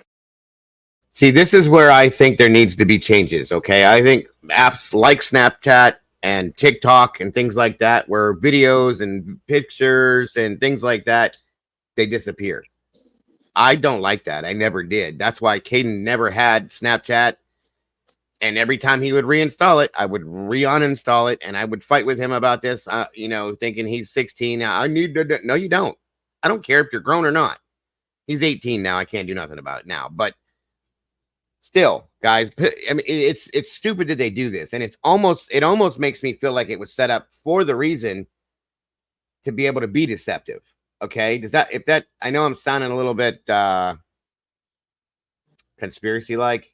But I'm telling you, folks, what reason do you need to have an app like this where the things disappear after a certain period of time? That's to me, that's suspicious. I'm sorry. It shouldn't exist that way, and there should be a safe way to that where you can pull that right back if you need to. Okay, but there's not. You got to fight with it. It's crazy. Well, why aren't local LEs trained in that? Why instead of just going, well, you need to figure it out yourself? That's such bull. Because I think, honestly, Kimber, I think it's because they don't know. And what else are they going to say? We don't know. They don't want to sound stupid. So you got to figure that one out on your own. And it's not part of legislation towards anything at this point for the law. And that's what needs to happen. It needs to be, little by little. People can do it. Mom's done it. Mom has created legislation for things and made things happen, guys. If she can do it, I can do it. You can do it. They can do it. We can all do this, folks. We need to make these changes in some form or fashion to make this stuff happen, to protect our children and ourselves, guys. We can do this. And we need to do something about this. This is so disgustingly sad to me. This child never got to live his life, and he was a happy child. He was living a good life, and it's gone because of this. Because there are sick, greedy, disgusting people on this planet that don't care about human life. It's just enough. I can't bear looking. I don't watch the news. We all know that. I've claimed that for years now. I don't. I watch my local news, and that's it. I don't like to look at what goes on around me, guys, because it's so just devastatingly disgusting. It's so bad. There is nothing anymore to look at that is positive. It's sad. We need to create that. We can create that by making changes and making this stuff stop in some sense. I think we can. I really do. Just saying. Again, I'm sorry for interrupting. Phone, but on the phone, it disappears. No parent knows to call Snapchat and says, hey, what has my son been looking at in the last 2 days? That's not going to happen. Give me something I can hold on to. Parents need to keep their children's phones out of their devices, out of their rooms at night. That's number one. And then what happens, parents don't know about Snapchat, and they need to be checking their My Eyes Only in Snapchat.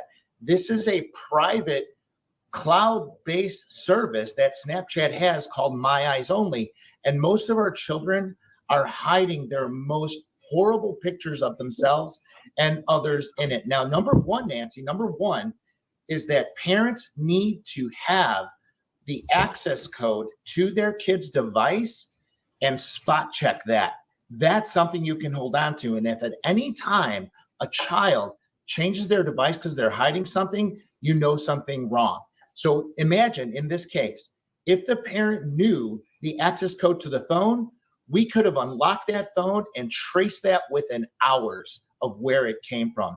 And that's what I trained my law enforcement officers to do. Well, here's the thing, though, Betsy, you knew the code and you had actually found long before a naked photo of a woman. And you're like, no, we're not having this. And you talked to him, you reprimanded him, you counseled him about it. You took the phone away for a period of months, then you gave it back. You knew his code. You didn't know he had changed his code. That would be like 24/7 monitoring on your child to find out if they sneak off to the closet and in 3 minutes change their code to their phone. Exactly. I mean, I got on Snapchat myself because my 14-year-old niece at that point was like, Auntie, get on Snapchat. It's got a lot of filters and we can snap back and forth and whatnot. I never imagined sending anything because as an adult, I knew when you send us stuff on the internet, it never, quote unquote, truly goes away. So Timothy was on Snapchat because that's what kids these days do. That's what they all do, Betsy. All of the preteens and teens and a lot of adults are on Snapchat. Nobody is on Facebook at that age and many other platforms. Yes, exactly. And joining me, I don't want to forget about this. Joe Cunningham is with us, and that is Betsy's family lawyer. I've got in my hands a big fat lawsuit. What is it, Joe? We filed a lawsuit against Snap for wrongful death for the damages that Betsy's family has gone through and suffering this unimaginable loss. And the basis of that lawsuit is negligence. It's negligence per se, but it also centers around Snap putting out a defective product. They put out a product, as you mentioned, that has the images disappear. Now, anyone can imagine what the anticipated use of a product like that actually will be.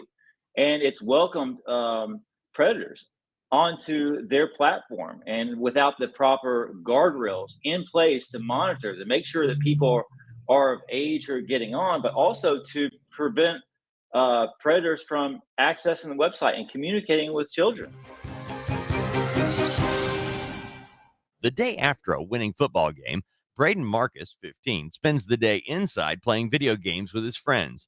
Just after 11 a.m., a pretty girl messages Braden on Instagram, and the two exchange flirtatious messages for about 5 minutes.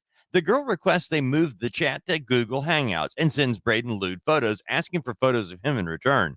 Braden is hesitant, but caves and sends several explicit photos. The girl then reveals herself as a scammer and threatens to release the photos unless Braden sends them $1,800. By 11:28 a.m., Braden took his own life. This boy, just 15, commits suicide after a sextortion plot. Guys, I've got so many files here on my desk of children committing suicide after sextortion. To Betsy Hoffman joining us, this is Timothy's mom. Did you have any idea how widespread sextortion on even preteens? I know you heard me talking about Amanda Todd, who was just 12. Sextortion plots on our preteens and teens. Did you have any idea how rampant it is? No, ma'am. I definitely didn't. One of the only reasons I ever heard of sextortion was a few short months after Timothy passed, when South Carolina instated Gavin's Law, where our Representative Guffey, his son, back in, I believe, August of 2022, took his life because of it too. And South Carolina now, it's an aggravated felony if in fact a minor hurts themselves or commits suicide because of sextortion. Well, you're absolutely right. Take a listen to South Carolina Rep. Brandon Guffey. Gavin was being blackmailed. That was all the information that I knew, was that he was being blackmailed. But what happened was Gavin was, he got caught up in sextortion. And this is a major crime. They took, looks like Hunter Biden headlines and put pictures of Gavin and put my name and his name on the headlines. And were threatening to release it. And it was pictures to this girl that he was talking to online. That boy is dead because of sextortion. Betsy, I've got to ask you something. Do you feel Timothy's presence with you? Always. When he first got an allowance, Nancy, he bought me a heart, like a stuffed heart from the Dollar Tree. And now I'll find leaves that are shaped in hearts at my doorstep, or when I'm cleaning the pool, one will drop in front of me.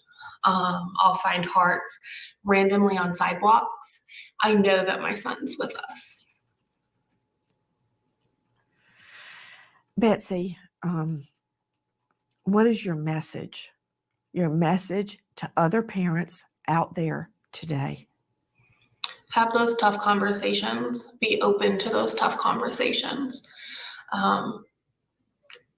And just remember that the internet isn't something that we had back then. And unfortunately, I was naive enough to not think that predators, well, I knew that there were predators out there. I didn't think that there were predators so bold that would want to hurt a 13-year-old. And there are. Betsy, somehow, some way, we're going to find who did this to Timothy. Somehow, some way, they're going to be brought to justice. And I want to thank you for speaking out tonight.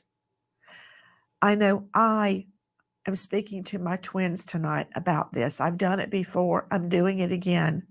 And I beg all the parents to spread Betsy's message.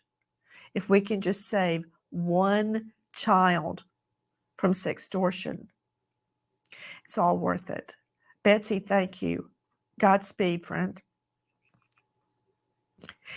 We remember police officer, American hero, Jamal Mitchell, Minneapolis, Minnesota, 36.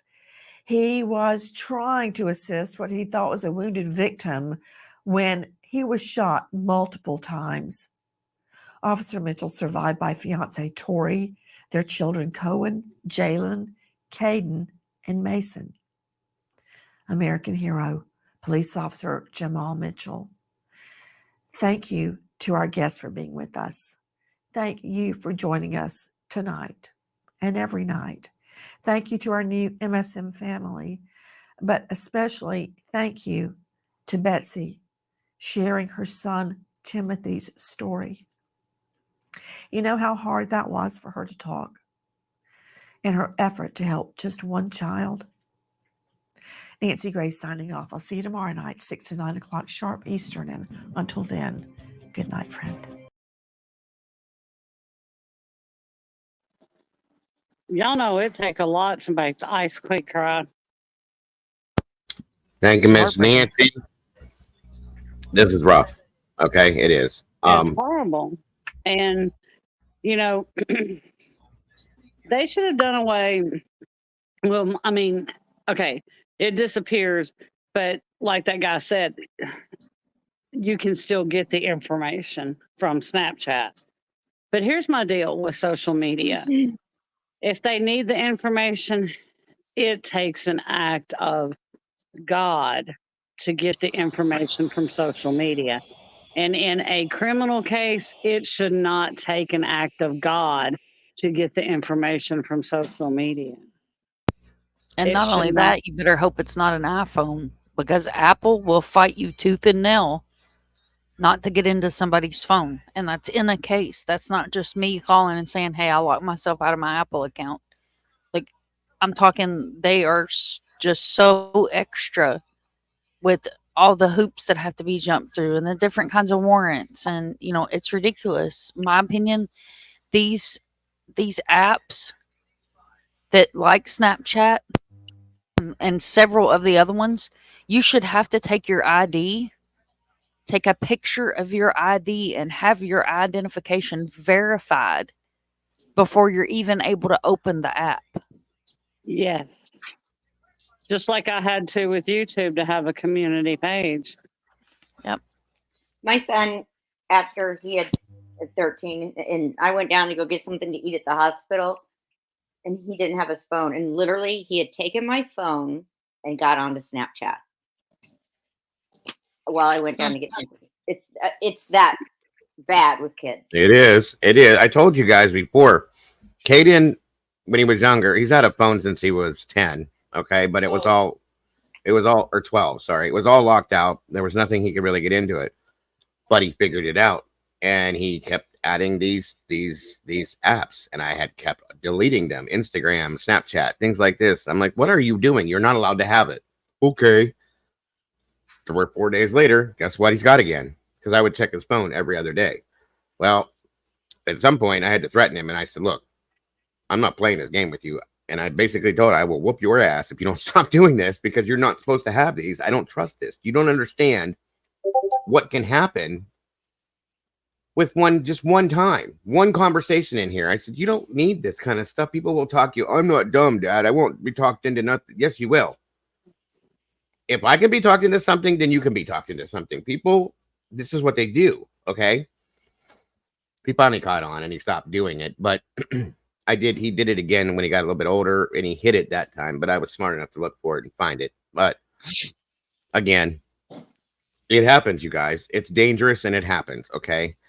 It's not just bad with our kids, but there's adults that have done this to themselves. We're about to look at another quick one here, and then there's another one. And I gotta welcome Mama Bear. Thank you for joining us. Hi, Mama Bear. Yeah, Mama and Salty, just like Salty said, there's so damn many conversations that we have to have with our kids. It's absolutely insane.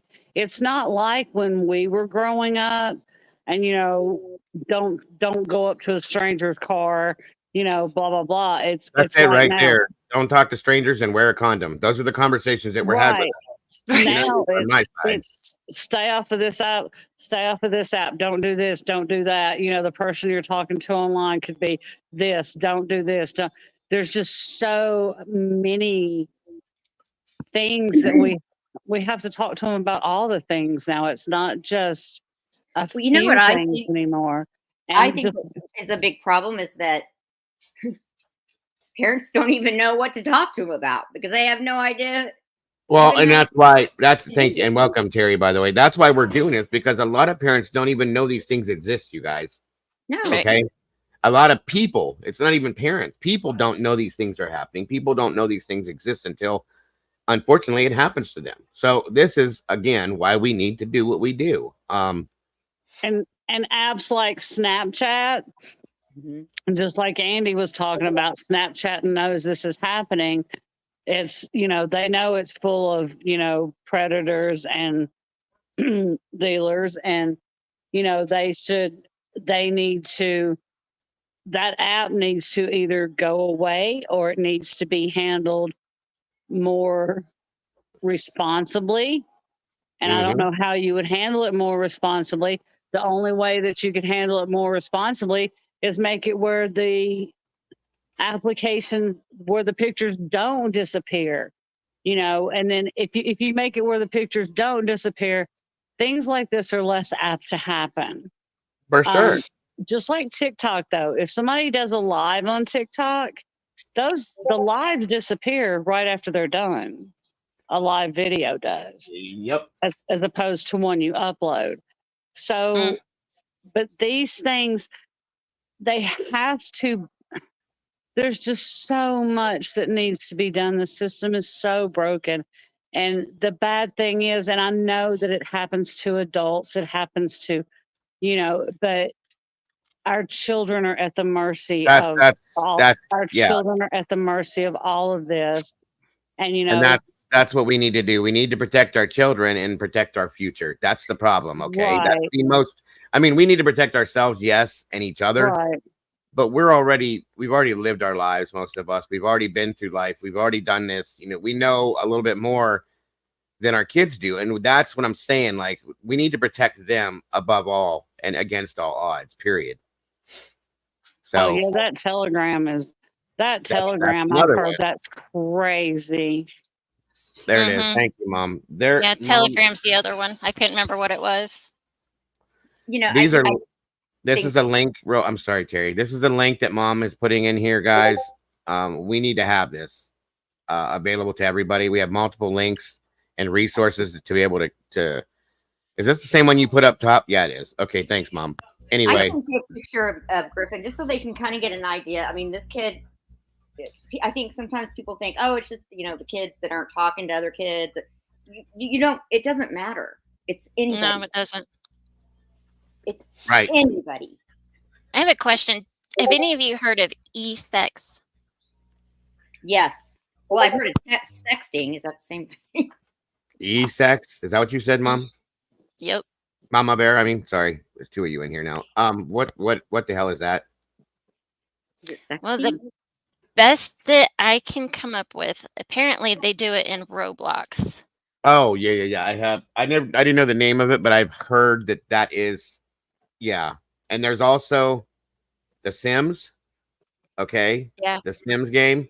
That's a problem too for late age teenagers, mostly young adults. It what the hell, guys? What is that? Is that like, I thought it was just a Sims card. I've never even heard of that. No, the Sims is actually a game with like a family and blah blah. I'll show you. I'll pull these things up as well to show you guys what they are. But please take down or click on that link Mom threw up there as a resource, please.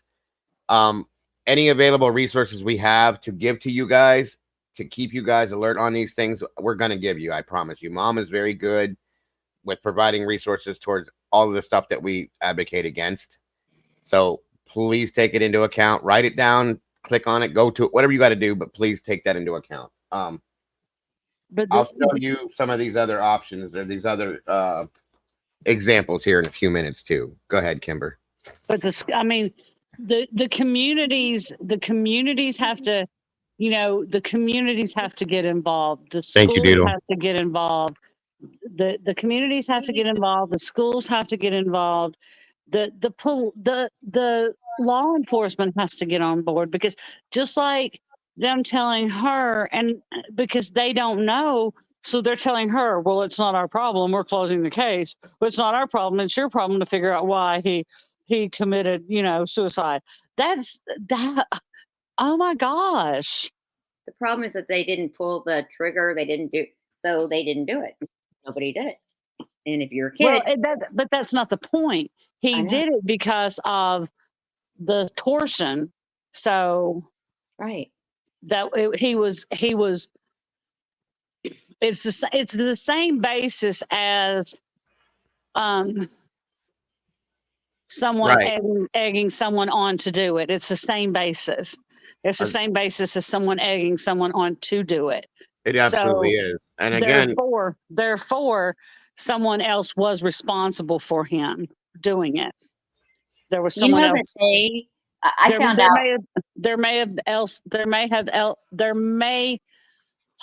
hold on, help me out.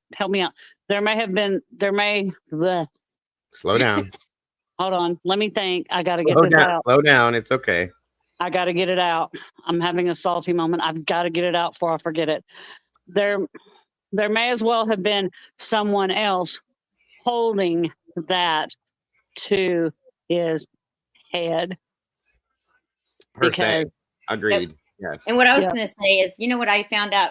You find out a lot when you're in a hospital room with your little one or your son. I guess he's not my little one, but he told me, I'm like 13. Oh, he's still a virgin. No. And then to find out what's going on out there. They have places under the not bleachers, Well, that's kind of what he said. For football games and stuff, high school football games, that kids go and have sex. I was like, Oh, of course they do. SRB says, excuse me.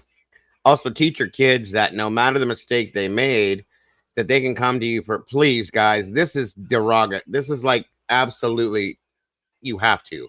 Sorry, I'm not telling you how to parent, but you have to, because there are so many children that are afraid to approach us as parents because of what they fear repercussions could be, or what we're going to think of them. It's not even repercussions anymore. It's what we're going to feel and the disappointment we may have. This generation is so strange with they don't want us to be disappointed, but they don't care about repercussions. That's what I don't understand, but it is what it is. We have to adapt once again. Okay. So please, SRB is like on top of the nail with that one, guys. Please make sure that they know it's okay. I don't care what you did. I don't care what you did. I am here for you to come to talk to, and we will make it okay together. Understand that we have to be that way as parents. It doesn't matter what they did. I've always told my son there might be things that I might be disappointed in you that you've done. It doesn't mean that you can't come talk to me. And I might tell you that that disappoints me that you did that, but we will talk it out. We will get through it together. It doesn't mean that I might not get a little mad. It doesn't mean, but you can always come to me about anything. I'm not going to tell you that it's always that I'm going to tell you it's always okay that you did that. And I'm not going to tell you that I'm not going to be mad, but we will always work it out together. There's never anything that you can't come to me about. And Salty, I do agree that they should have checked that young man's phone. They should have checked his phone. I agree. You to hear the words, figure it out on your own. Yeah. Blows my mind. It broke my heart. Yeah. I'm sorry. So I'm going to play this next excerpt, guys. It's another variation of this scenario. I want you guys to see different scenarios with this and know how real it is. Okay. Thank you, Doodle, very much. And thank you again, all of you guys, for being here to support this and to take this in and help to build the awareness. It really means a lot. Oh, shit. Hold on. I always do this. You'd think I would know by now. My husband said, "Oh my gosh, you have never cussed as much since you started watching." Me? No, my husband said that to me about me. Oh, well, I mean, it's real stuff, guys. It hits home, and it brings the anger that we have inside out to the surface. You know what I mean? Yeah, the cussing that from just, listening to the Okay, Aurora, thank you very much. Yeah, one of the mods, can you drop my email, please, so that people like Aurora and whatnot can send me whatever they want? I appreciate that very much. Okay, here we go. Let's try this again. Revenge porn, but now there's something called sextortion, a very real and often deadly scam aimed at teenagers through social media. They're tricked into sharing compromising photos of themselves with someone they believe to be in an online relationship with, and once they do, the scammers say they're going to post those photos unless they get money. As MTN's Jill Valley explains, kids in Montana are falling victim. Waylon was definitely a different breed. And I knew it from the time he was 3 months old. Like, wow, look what I got. 16-year-old Waylon Schaefer, a popular high schooler in Houston, Montana. Somebody Amen, who Richard. loved what all Montana kids do.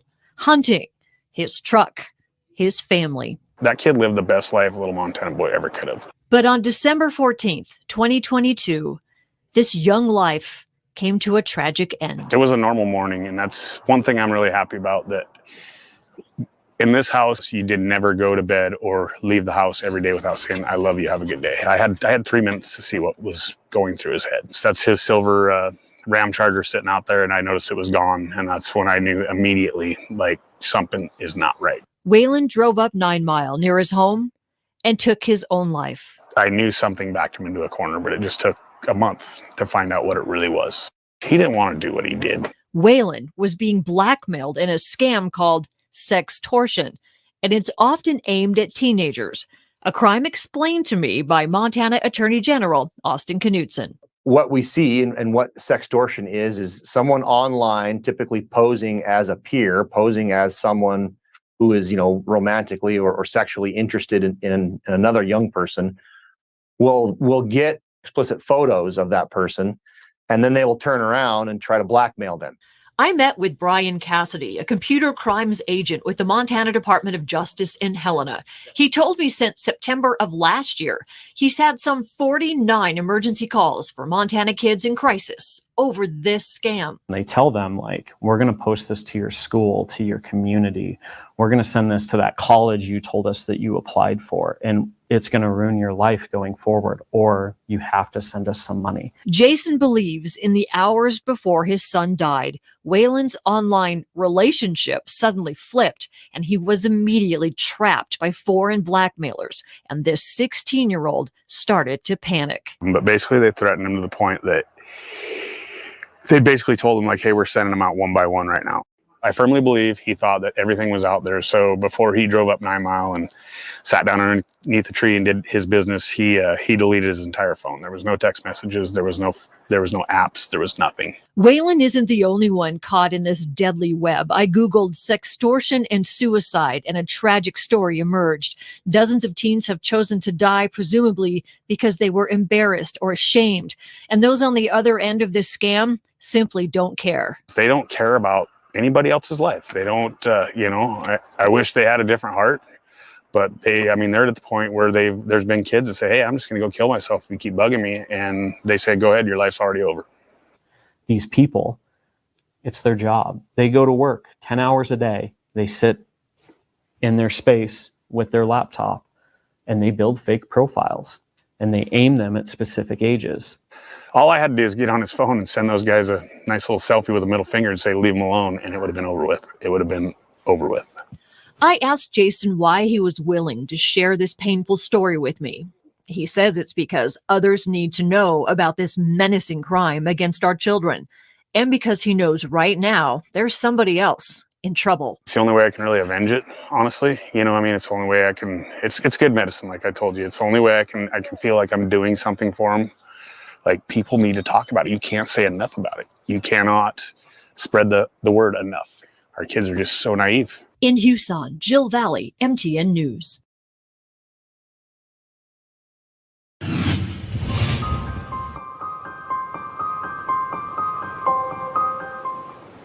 Hello, everyone. What you are about to see is not our usual 7 o'clock broadcast tonight.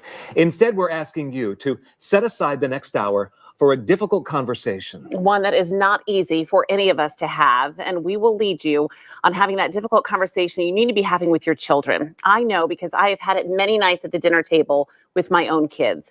But that conversation truly might save a child's life. A terrible emptiness where he's supposed to be. It's unimaginable. It's unimaginable that people would do this to kids. They were just innocent, and this went from 0 to over, and they didn't have a chance. 3 young lives ending far too soon, complete strangers until their eerily similar deaths. I was like, what? What do you mean? Like, this can't be happening again. No, another family can't be going through this. The chance encounter with a stranger online, and the one message their parents wish they would have told their kids. We say, don't do it, don't do it, don't do it. But we have to say, but if you do. I wish every day that we had said that, and we had continued the conversation. Now on a mission to hold someone accountable. Before it happens again. There is responsibility and accountability that needs to be put on the social media and search engine empire that is making billions of dollars off us and our kids. As lawmakers, they need to understand that they also have to be held accountable and be able to hold predators accountable. It should force these platforms to police and clean up their content, because some other kid, this will happen again. It will. 3 families, their lives colliding in an unthinkable way. 3 young lives ending under unimaginable circumstances. I'm Michael Benny with Megan Coleman. Normally at this time of night, I'm bringing you the daily headlines that matter most, but this matters so much, we're dedicating an entire hour to it. This started with an email, and for Megan, it began a year-long investigation. That's right, Michael. Our newsroom got an email Okay, before we get going on this again, is everybody okay? Everybody doing all right? Handling this okay? And thank you for those of you that jumped in. I'm good. Okay. Mama Bear? I'm good. Okay. Again, guys, Mama Bear is the one that brought this to my attention with these stories. So again, the team that's been the most incredible thing. Thank you, Mama Bear. You're very welcome. I mean, I had seen some of this stuff, but she put it in and said, hey, you know, she was going to be doing, and she's probably going to be covering it herself too. But again, the team that's in here in this channel, I'm not trying to brag, but I think is an amazing group of people, and the people that we work and collaborate with that have other channels, again, the same. So I am very appreciative for everybody that does take part in what we do in this channel, and for these other amazing creators that join us from time to time to do these things as well. So Mom, thank you.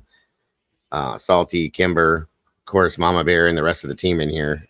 You guys are amazing, because again, I would never ever try to do this on my own, because it takes a village, and with everything we cover, it really does, in my opinion. So Oh, can I just say something? I'm looking at my picture, and right over it, it's my son, and right over it says they're evil. yeah, it does say that. Yes, that's Dandelion. That's there you go. Sorry, they're evil. Yes. Andy shared it in Discord as well a few days ago. Yes, it needs to be in a bad way. More creators need to be looking at this stuff too. I really do agree. Or investigative reporters, as JLR calls all of us. You know, we're not creators, we're investigative reporters. But anyway, moving on. Telling us about a story that seems too terrible to be true. As a mother myself, it immediately touched off my need for more answers. You can only imagine how it felt to find out that story was repeating over and over again. We begin with the story of three young lives, Riley, Shylin, and Evan, teenagers. Their whole lives ahead of them, with parents who loved them just like you love your children.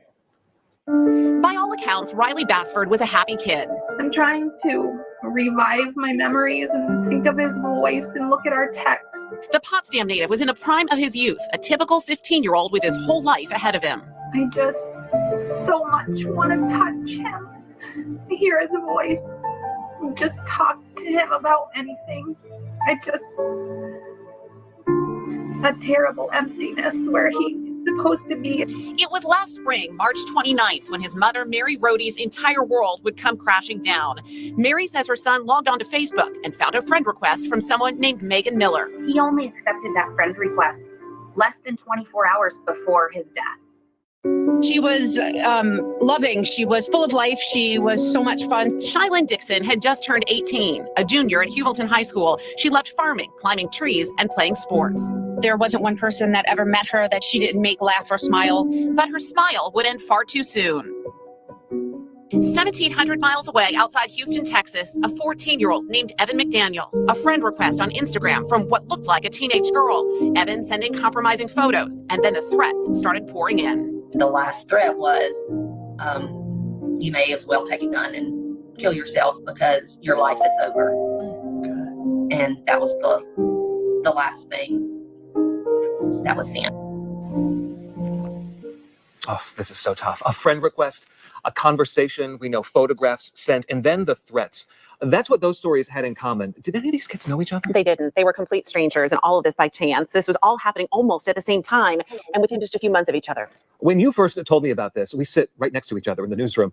You used a word that I've never said on television before. That's right, Michael. It is called sextortion, and here's how it unfolds. Sextortion typically begins when a predator reaches out to children over a game, app, or social media account. They use deception, manipulation, money, gifts, or threats to convince the child to send them an explicit video or pictures. When the child sends them, the predator blackmails the person, demanding money and threatening to send the photos to the victim's family and friends. The FBI has a video that explains it well.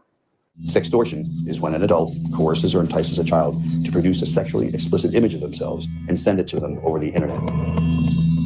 Once the offender gets a single image of a child, typically they'll use that image to coerce the child to produce more and more under threats of sending that image to friends at school, names on a contact list, or even the parents.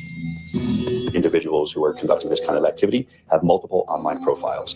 They can pretend to be a 16-year-old boy or girl. They can pretend to be anyone, especially in the online gaming environments where they're offering cheat codes, they're offering access to coupons, or to get further advanced in a game.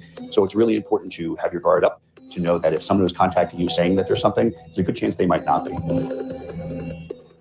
That's what Riley, Shylin, and Evan were all facing. And even though they and so many other children are targeted, Michael, they felt totally alone, and they thought suicide was the only answer. That is so hard to hear, because from your reporting, they had parents, they had adults in their lives who just loved them to pieces. Yes, very much so. But two of those parents I spoke with say even though they had had open communication with their children about the dangers that exist online, there is a piece of that communication that we forget about that can make all the difference. And I just don't want anyone else to feel like this. This is so horrible. Through state police investigators, Mary was able to piece together her son's final hours, an exchange of pictures, and then threats from the person on the other end, telling Riley if he didn't send them $3,500, they would share those pictures with his friends. That's when his mom says Riley went into panic mode. We say, don't do it, don't do it, don't do it. But we have to say, but if you do, you know you are never alone. Mary doesn't for a minute believe the person on the other end was the cute little blonde girl Riley saw in the picture, but rather a fake account targeting her son in what's known as sextortion. We have to put down your device and get a real human being. And I just think that that's so crucial, because when their brain goes in fight or flight, they don't know what to do. She is now urging parents to keep close tabs on what their children are doing online, and wants pressure put on social media companies to prevent predators from targeting another child. There is responsibility and accountability that needs to be put on the social media and search engine empire that is making billions of dollars off us and our kids. For Mary, Riley's loss has left a giant hole in her soul. Her sweet, funny, loving boy, loved by so many, no longer with her in person, but forever in her heart. I'm holding him tight, trying not to push away the memories, even though they're still hurting, because, he'll always be with me. He means everything to me. Shylin Dixon would take her own life on March 3rd, 2020. The hardest part about this, you guys, for me, is to be able to put yourself in one of these children's shoes and to feel, to know that they feel that they have no other choice. They're that distraught and they're that overwhelmed that they feel they have no other choice but to just, this is it. I can't do this. That for a child to have that feeling, no. And they're afraid to go to their parents with it. And the thing is, kids are trusting. They're trusting. Even 17, 18, they're trusting. So they're targeting kids with these. That's why they're targeting kids with these apps. Of course. And I mean, there's humiliation, there's shame. Right. That's why they won't come to us as parents, because again, they don't want us to have the disappointment. Okay. That's horrible. Nobody, and I mean, God, this makes me so angry. Nobody, not you, not me, not anybody should ever have to feel that there is no other chance and no other choice of nothing. Nobody, not worse than. Sorry, my wording is all. When I get angry, I start stuttering around. I apologize. See, I did that earlier. A child should never, ever, ever. I don't care how old you are. 16, 22, 82, 12. No, but a child never, ever should feel they have no other choice in life but to end their life. I'm sorry. But it's just like that one father said that poor kid killed himself out in, where was it, Wyoming? Oh yeah, yeah. That he said all it would have taken was for me to have his phone and, take a picture of my middle finger in the air and send it to him, and it would have all been over. Right. Just that, and it would have all been over. It's too much. It's too much that our kids don't have the feeling of confidence, enough feeling of, having enough confidence to say, there's no other choice. I can't think right now, guys. I'm so aggravated within my mind right now. I'm just saying we have to be, first of all, not that none of us in here are not good parents or grandparents or whatever. I know we are. This community is amazing. The people in here are amazing. We have to be better as a whole, though, for our kids. This is our future, guys. What's weird is that you don't think about, you've got AA for, alcoholics, and that you have a place to go. You don't have any place. There's no, where are you supposed to go? For a child.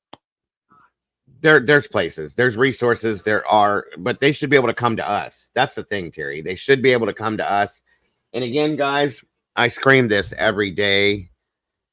This is not a parent, okay? People have to stop parenting with this and the TV and the game systems. You need to step up and be a parent to your child. They need us. They need you, okay? I don't care how busy your fucking day is. I don't care how tired you are from work. I don't care what is going on in your life. That child comes first, no matter what. It's got to be that way. And I believe that. And I don't think that. I'm sorry for my language. I'm sorry. I'm sorry. I believe that. But I also think that we all have this life that we lead, that it's never going to happen to us. It will only happen. Even now, I bet some people have had it go through their mind, and that's fine. That's normal. That would never happen to me. Because I'm a good, that's just not going to happen to me. That's true. And Demon, sorry, Terry. I'm sorry. I agree with you, Terry. That's absolutely fact right there, Demon. I will split the room here, but not every 18-year-old is a true adult. 1,000,001%. Okay. Some need a little more time, especially when the pandemic, blah, blah. Listen, bro. My child's 18 years old, physically and legally. We all know this. Okay, but you all know who Caden is. You guys know that Caden has what he has. Same thing I had. Okay, Caden is on the spectrum very slightly, very high functioning, but mentally, that child is 14 years old. Okay, he's 18 in life, in real life, and legally bound by the law. Mentally, he's 14 years old, and he still doesn't make great decisions. And here's the thing: even without the issues that Caden has, when I was 18 years old, I was an idiot.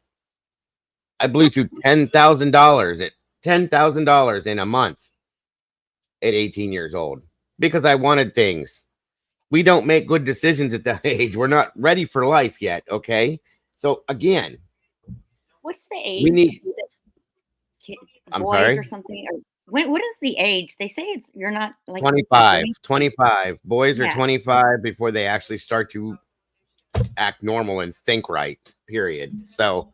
That's why I hope Withdraw was still in here. I'd love to hear her thoughts on this. But again, we got to be, and parenting don't stop when your kids are 18. I got a 32-year-old child that I'm still parenting her, and I always will until I'm no longer here. When you have a child, you have a child. You're that child's parent till you're not anymore. Please be their parent. That's all I'm asking. And don't give up on them. You may have a couple of years that it's just like, but then 100%, 100%. And then the next day it's like, fine, everything's fine. I mean, it's just hard for parents. We are their parents for a reason. Kids today, it's just hard. And again, this goes with everything I say, guys, that I scream at you guys daily. When you see something, say something. That goes with this too. Okay. When I say stop minding our business, that goes with this too. It all goes together, folks. Every bit of this is all one big ball of bullshit that we need to take control of because it's a problem. It's a huge, huge problem. What am I doing here? I'm trying to change something and I lost my train of thought. I'm sorry. Okay. So again, sorry to interrupt, but I when I think of something, I have to say it. And my apologies for my language. No apologies. 21, 3 weeks before Riley Bassford, just a town away. I was like, what? What do you mean? Like, this can't be happening again. No, another family can't be going through this. Her guardian, Rosemarie Maneri, says Shylin left a note saying she had sent nude photos to someone she met online and was a victim of internet blackmail. Days after Shylin's death, Rosemarie says the Facebook account she was interacting with vanished. It's unimaginable. It's unimaginable that people would do this to kids. In the months after Shylyn's death, Rosemarie has channeled her pain into a call for action, pushing to hold social media companies accountable and urging lawmakers to do more to protect our kids. There should be no reason why they can't be more vigilant about what they're doing and what people are doing on their platforms. We, as parents, need to be vigilant about our children and the internet. But as lawmakers, they need to understand that they also have to be held accountable and be able to hold predators accountable. She wants to help educate kids about how to stay safe on the internet, making sure parents know what to look for. And she supports new laws to make sure social media companies do more to keep children safe. If we're going to continue to give our kids the internet, the world at their fingertips, then we need to be able to hold the people that are on the other side of it accountable. It was just a few months Absolutely. after Daniel buried his teenage son, Evan, when he logged onto his computer from his Houston area home. Thank you, SRB. I was casually scrolling through Yahoo News, and the headline just caught my attention. That is, I mean, it was just complete chance. David and his wife, Jennifer, could hardly believe the stories they were reading out of upstate New York. Initially, it was almost disbelief that I was reading this with another young kid's name. I was absolutely shocked at how similar. I was just absolutely floored. I knew things like this happened, but the circumstances, especially with Riley, were just almost exact. Exactly what happened to Evan. It took less than 72 hours for their lives to forever change. His impulsive teenage brain couldn't see beyond that, couldn't see beyond the embarrassment, and couldn't see that there were other ways out. The kind, generous, good-hearted kid they brought into the world would end his life. The McDaniels say they had talked to Evan many times about online safety and had warned him never to send pictures to anyone. Because we didn't say, but if you do it, come to us. We will solve this. Our conversation stopped at, don't do this. Don't send a picture. But we didn't continue the conversation and say, if you do mess up, it can be fixed. Yeah. We didn't say that. I wish every day that we had said that. In the months since their son's death, the McDaniels have started to piece together what happened. They say investigators. Again, you guys, sorry to interrupt, but I need to say this. See, this is why this is so important. Again, we don't have the options they have now. Or I'm sorry, they don't have the options we have now. Okay. We have the ability to prevent and to stop this before something happens in our own personal lives as well as all around. They don't have that option anymore. Okay. I'm pleading with everybody to hear this, to see this.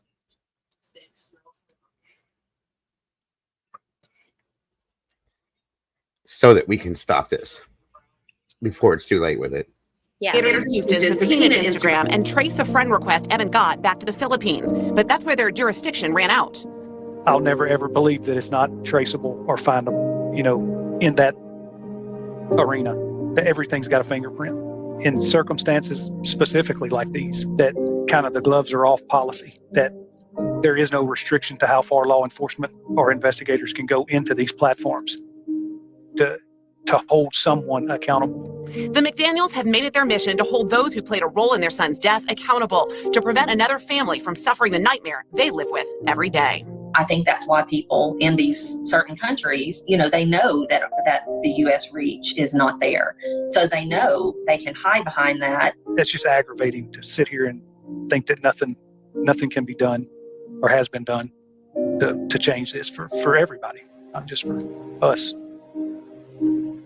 Is there anything worse than hearing regret in a mother's voice like that? It breaks my heart. As we were preparing this special report for this evening, I kept coming back to the same thing over and over and over again. Those mothers and fathers saying the same thing. We focus on the don't do this. But what if they do? We don't say that if that happens, we can fix this. And that was their big message. Clearly, these parents feel some sort of guilt, which truly breaks my heart. They have done all the right things by talking to their kids about the dangers that exist online and not interacting with strangers. But if they could turn back time, if they could do something different, Michael, they told me they wish they could have continued that conversation with their kids and tell them, if you do it, come to us and we will help you fix it. And these parents clearly do not hold back in their interviews with you, putting blame asking for accountability on these social media companies, going after Facebook and Instagram specifically. Thank you, They Sherry. are all incredibly committed to holding those companies accountable for the material that exists on their platforms. We reached out to Facebook, and a company spokesperson told us this, quote, "No family should ever have to experience a tragedy like this, and our hearts go out to each of these victims and their loved ones. Inappropriate interactions with minors like these are abhorrent, which is why we are always working to prevent them, shut them down as soon as possible, and report them. As part of our efforts," they say, "we block adults from messaging under 18 who are not connected with them and have introduced technology that makes it harder for potentially suspicious accounts to find young people in places like Search and Explore. We will continue devoting more people and resources to protecting children from this terrible abuse." Facebook tells us they use technology and behavior signals to detect and prevent grooming or inappropriate interactions between adults and kids on its platform. If a child gets a message from an adult who is not connected to a friend, Facebook will provide a warning message. Well, but despite that, this is obviously still happening again and again. Over and over again and again. And that's why I couldn't stop digging into this, because I kept finding out new information and I knew I had to learn more. Can I, real quick, kids most of the times, I mean, maybe I'm wrong, but Facebook isn't really the problem with the teens. That's just one. That's one platform that they had a response from, obviously. No, you're right. Snapchat is. They also did, and I just want you guys to know this. And this has, I guess, Facebook was sued not too long ago, and you could, but I was told don't take the money. It's their way of an out. You get like $10, and you can never go back and sue them again. You deny it and you kick it back because that's their way of saying, well, you accepted our apology. Basically, it's okay now. No, it's not. So that's one thing that I agree with you on that scenario. But all the social media platforms are a problem, Terry, because of the fact, like I was stating earlier, if there is a criminal investigation, it is an act of Congress to get the information. If there's a criminal investigation, law enforcement plays hell to get any information from social media accounts. I agree. That is ridiculous. It should not be that way. Agreed. Yeah. Agreed. Just like, yeah, I agree. I do agree. Well, real quick though, Kay, thank you for the information. I covered a few days ago, guys, missing 8-month-old Maya Rudd, has been found, and 8 people been arrested in connection with that scenario in Kentucky. Yes, that's good news. Very good news. It's good to get these things. We need a little bit of good news here and there, guys. You know that. So that's awesome. Thank you for the input, and we will probably look at it here shortly after I get through this stuff, guys, for sure. What were you saying, Salty? Not exactly to. I sent you a link, by the way, Salty. If you want to join us, you're welcome to. It's in the Discord. One of the things that I never understand is has anybody ever been like it'll ask you, like, say you're going on to like a liquor site or something, I don't know, but it'll say, are you 18 or over, or are you 21? And all you gotta do is hit and then you of course, that's always been that way. Always. There should be. Hey, Patriot, good to see you. I don't know. See something. I just got the info myself here, I guess. Oh, she's not. I'm sorry. Good God. Okay. I understand now. I see what you're saying, Salty. You talking about baby Maya? Yeah, I didn't know about that. Okay. It was released just a couple hours ago. I didn't have anything either way, so it's not a good thing. I mean, it's a good thing they found her, but it's I just don't even know what to say. So my apologies for misrepresenting the. Oh, I sent you something earlier today. Did you get that? I think I sent it to you. How did you send it? It was the sheriff or the state policeman, state trooper, talking about that. And their biggest problem is that they didn't want to arrest people for drugs. They were trying to find the baby, but every time they went and found somebody else that was part of the group, they had drugs. So then they're like fighting this losing battle to find the baby because they can't get them to tell them where the baby is. The last thing I see is from you, Terry, is about Riley Strain. Okay. It may not. Oh, wait. I just sent you something about I just sent you a picture, but I'll get that over to you. Griffin? Something about Griffin? Yeah, I just said that. Okay. I got you. Okay. All right. Yeah, we'll actually look at that before I end today too for this. I'm gonna have to bring this to a close soon so I can come back. We're gonna do I kind of wanted it to be dark before we did the paranormal thing anyway, so it'll be a later one, but not too late. But this here is in regards to one of the people that is a suspect on the other end of this, guys. I want you to see this story real quick. That was arrested and was linked to one of these self-unaliving scenarios. So there is some justice coming in some of these stories, but I wanted to show you both so that you guys get to see everything and know that there is a light at the end of the tunnel. Okay. So let's check this one out and then we will roll everything together. 1 second here.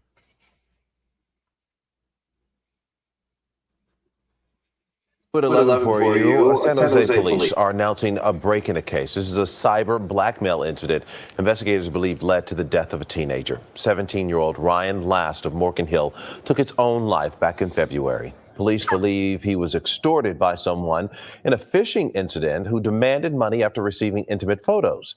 San Jose's Police Department Internet Task Force followed the trail to a West African extortion scheme. And last week, LA police officers arrested a suspect who is now in custody in San Jose. Investigators also believe there may be other victims out there. And if you or someone you know is struggling or in crisis, there is someone ready and waiting to talk to you 24/7. Now you can call the number right there on your screen, just 3 digits, 988. There is no charge, it's confidential, and you can remain anonymous.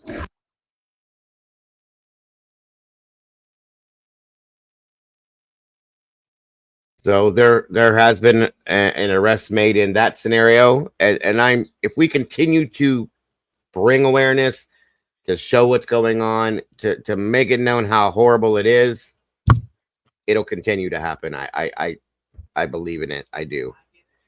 Oh, okay. Thank you. See something. That is pretty much what I wanted. I have other stories I can show you guys, but it's depressing enough. I don't want to keep bringing more of these. There's enough of them out there that it's enough. Okay. It's too much. So it needs to stop, guys. And we really, really need to be the ones to say enough is enough and do anything we can do to bring awareness to our children, our grandchildren, ourselves, our friends, our neighbors. I don't care if it's the deli clerk at the local grocery store. It needs to happen. That's all I'm saying. Excuse me.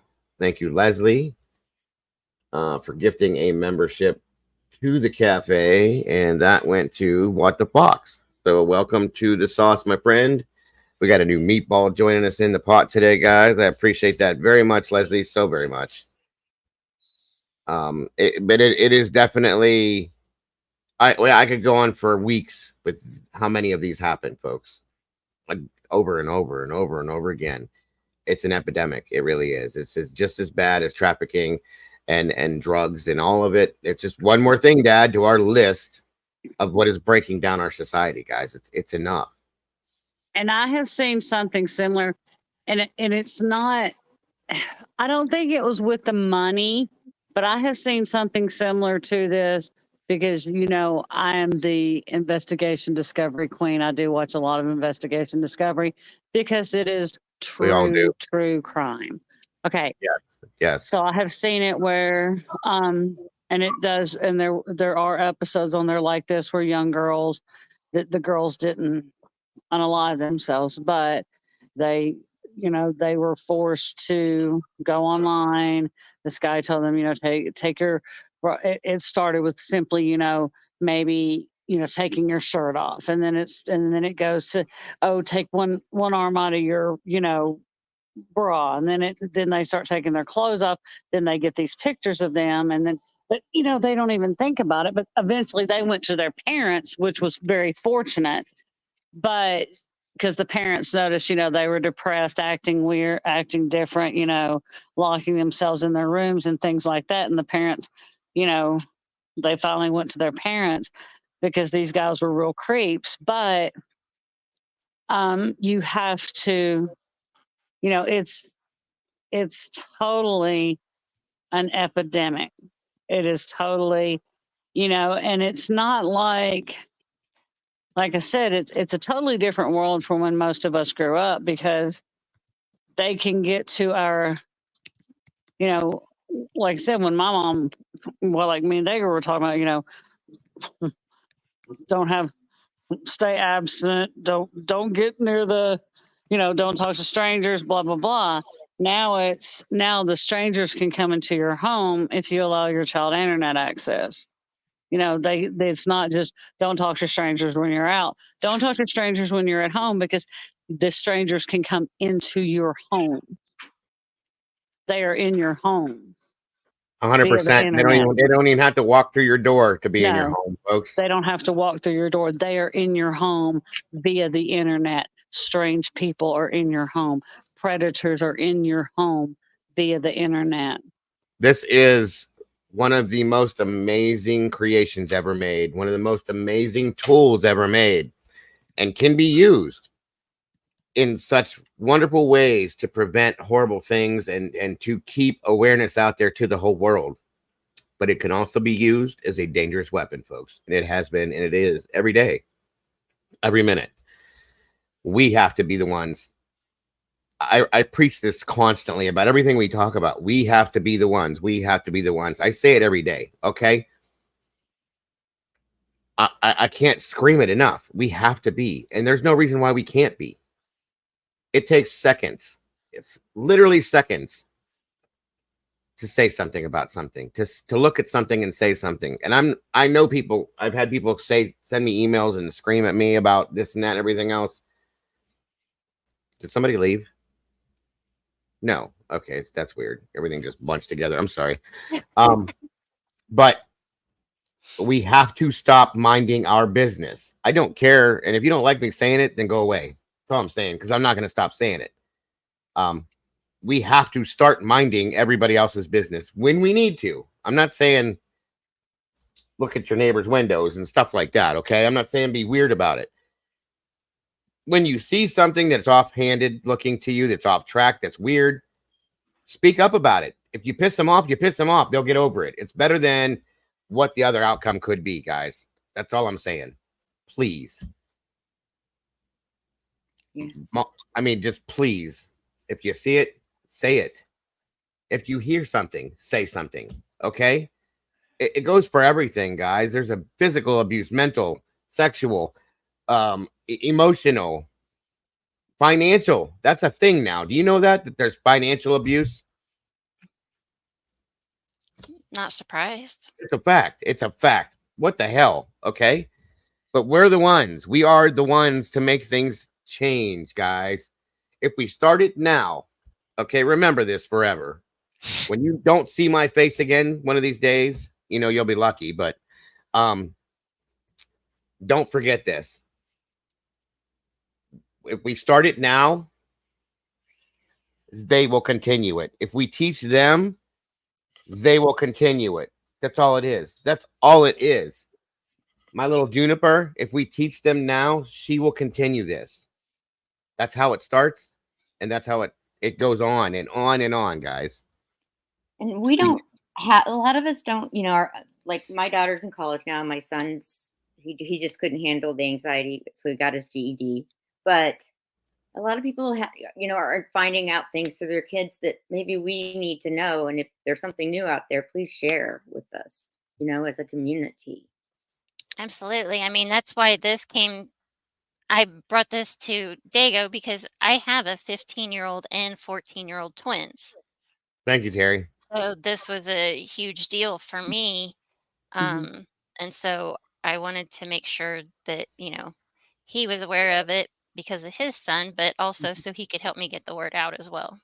Oh, thank you very much. Because our life right now that we live in is moving so fast, and we've got to keep each other up. Yeah, definitely. Doodle put up 9.5 thousand subs. Wow, think about how many people that is that said, "Hey, stop it, Doodle. I know what Oh, you're I doing." thought you were making 9.5 thousand subs and handing them. Yeah, Dago. People actually kind of like you. Imagine that. You can all stop Wow. now. Wow, Dago. People brush your like hair. it. You look so Moving pretty. on to what I'm saying next. Hush your mouth. This is You're pretty, Dago. Go brush your hair. People actually like you. Kimber. What? You don't have a lot of hair, but we still like you. What the hell was that? Well, you only got that tuft on the top. What the does the hell you hair worried have to about? do with anyway? This is Mom's website, guys. If you guys would I think the link is in the chat, or it was. But anyway, go check out this site here, please. It's really full of the information and what she brings to us and so on and so forth, guys. So please check this out. As it says, the live chat uploads community posts. Join my journey down the rabbit holes of true crime. Take a walk with me in the minds of monsters. A safe place to chat, have an opinion, and post. Excuse me. Find me on all social media. Also, I create missing and wanted flyers, and yes, she does a wonderful job of that. Here you go. So go check it out, guys, please, if you will. Thank you, Mom. Click Again. the tabs at the top, Dago. It'll take you to see the little tab. Oh yeah, that's what I was gonna do. There's all of the different resources that Mom offers. First of all, through this website, National Child Abuse Hotline, the crisis text line for Canada and the USA, because we do have our Northerners in here as well that we love so much. Depression hotline, that's a big one. Please take advantage of these guys and spread these. Write them down. Put a list next to the most important places in your house of these. There's a lot, and they're everywhere. She's got them listed for everywhere, okay? I told you she's amazing. Absolutely amazing, guys. Excuse me. The National Human Trafficking Hotline. I was scrolling that across the bottom here a little bit ago. Suicide prevention. I mean, it's everywhere, guys. There's nothing that's not here. I'll just put it that way for a resource.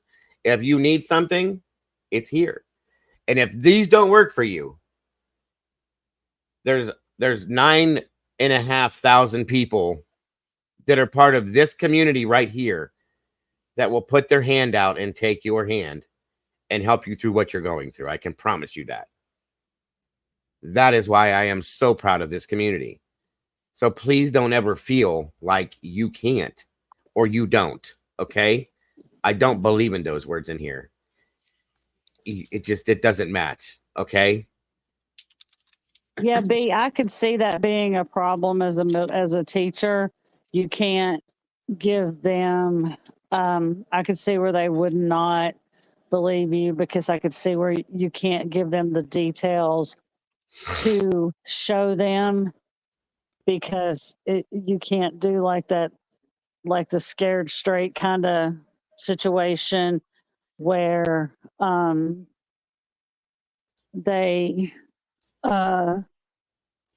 so you can't give them the details, so it's not like you can't do like a scared straight, like a DARE program or something like that, where you can show them this actual information, because it's a little too graphic for them. I can see that, but at the same time, I can see where 14, 15, 16, 17, 18-year-old people would need to learn this information as well. Second. I'll be right back. Okay. So, yeah. I mean, I could see where it would be beneficial to show it to them. I wouldn't have any objection to my son, but I'm kind of hardcore mom too. Like, show it to him if it's going to say, if it could save his life, show it to him. That's just how I am. Right. I've talked to him about it, and when he was younger, of course he's 32 now. I still yell at him, but I still talk to him about things, but Heck yeah. But I mean, if it was something that I thought would have done him good, you know, I'd be like, oh yeah, show it, do it. I was all, you know, that's just how I was. I was all for it. Mm-hmm. He'll be all right. He might need a little therapy, but he'll be all right. Right. You know, it might scare him straight, or it might scare him, but it will make him think when he does this or that. Because, you know, because I mean, I always gave him the reality side of it. Mm-hmm. The reality side. I didn't sugarcoat it to him. Because I told him, you know, when he finally got a Facebook, I said, I will have your password. He goes, oh, that sucks. I'm like, I don't care if it sucks or not. The person, somebody might message you and you might think you're talking to somebody your age, but you might be talking to a 60-year-old, you know. Exactly. SO and tidy whities. Yep. Mm-mm. Ain't happening, bud. Yep. All right, I'm back. Sorry, there was horses going down. There were horses going down the road, and my dogs were going nuts. People ride horses up and down my street all the time. I told you guys I live out in BFE. And my dogs go nuts when they see these horses for some reason. So that's where I went. Anyway, sorry to interrupt your conversation. Did you get it? I got it. Awesome. There it is. Andy, my son went through a DARE program when he was in school. They had DARE when he was in school. Mom, I sent you check your back channel, whatever. So what do you guys think? Mind monsters, Mom. Mom and Mama. Yeah. I think that. I mean, about this, you know, your guys' input, please. Well, you know, I got input. Yes, ma'am, I do. Shut up. My input is that everybody should have all those lists of numbers. That should be just a definite. Have it in your house. If you have kids, put it on the refrigerator or wherever. Please do.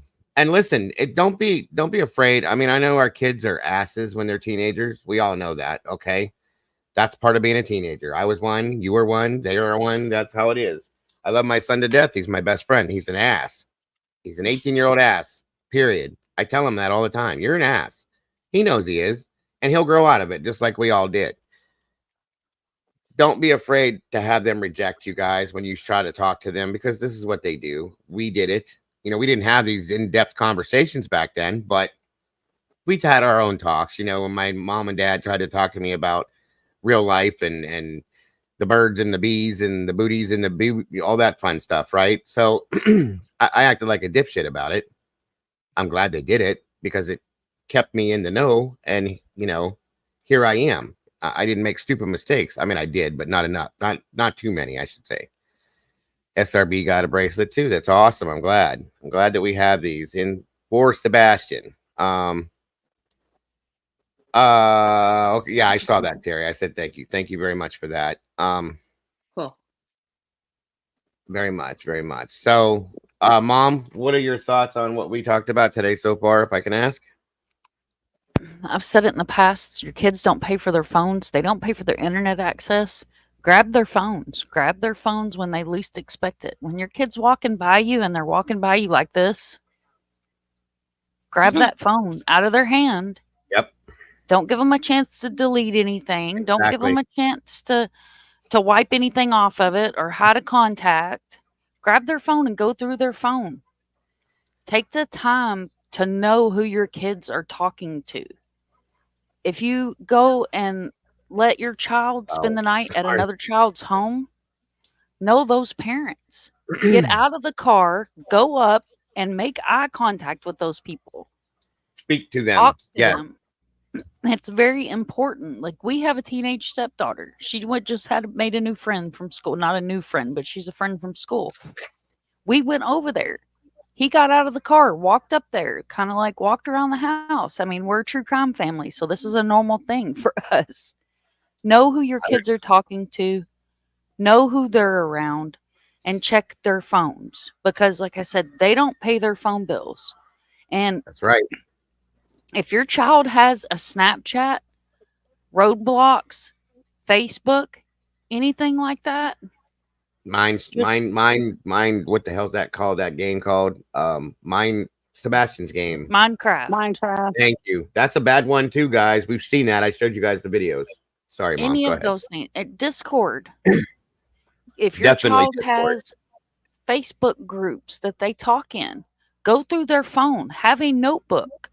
It costs $1 at the Dollar General store to go get you a notebook and make that notebook your kids' passwords. Once a month, grab that phone, pick a day, mark it on the calendar, whatever your favorite number is. Go through that child's phone, log out and log back in, and make sure that those passwords open those apps or those websites. Yes, and when they change it, you get the new one. And if they don't want to give it to you, they don't get their phone back. End of story. There's so many different things. The link that I put in chat earlier, that's NetKids. That link is free. That's through NCMEC. It's free. You can go on there and watch videos, and it's full of resources and information on protecting your children. Because in the world that we live in today, if we don't protect our children, we're their first line of defense. If we don't protect our children, who's going to protect them? Because these monsters are everywhere, and they lurk everywhere. You know, just 6 months ago, what's his name? Zuckerberg, or however you say his name, right, sat in front of Congress with parents behind him with billboards, big, huge poster boards of text messages and pictures of their children that they have lost through trafficking and lost through Meta. Instagram, that's another one. These are horrible places for your child to be. You know what's even just as bad is that I have a friend that she was trafficked at from age 8 to 14, and it was by a judge and a sheriff. Absolutely. Absolutely. It doesn't matter who, guys. You ain't got to be somebody in particular to do this kind of stuff. Okay. You don't have to be a special type of person. I mean, you do, and there's a special place in hell waiting for you. But you don't have to be. It could be anybody. It could be a governor, a senator, a doctor, your mom, your dad, your brother, your sister, anybody, guys. And I'm not saying don't trust your family. I'm not saying things like that. I'm saying pay attention to everybody, please. I want to put this link in the chat. Can you put it in the actual chat again, guys? Or Mom, for this one here, the NetKids, the please. NetSmarts. Yeah, if you can, just put this one in dropped the it in chat. there. Okay, click on that link, folks, and go in and pull up this. Here, I'm going to show you how to get to this real quick. Pull up this link. I'm sorry. And what I think gets misconstrued a lot is a lot of people think that normal is okay. That normal is perfectly okay. And normal is not okay. What is normal, though? What's normal, though, Kimber? Right. That's the thing. What does that word mean anymore? Okay, right. But what people think is normal. Okay, let me I get it. what people think is normal. But what people do not realize is that a lot of SOs, Mm-hmm. a lot of Pedophiles, you can say it. It's okay. okay, pedophiles. They are doctors, lawyers. Of course. Look at the Catholic Church. Okay, Abuse of power. It's abuse of power. It's an abuse of power. But a It's lot huge. of pedophiles are doctors, lawyers.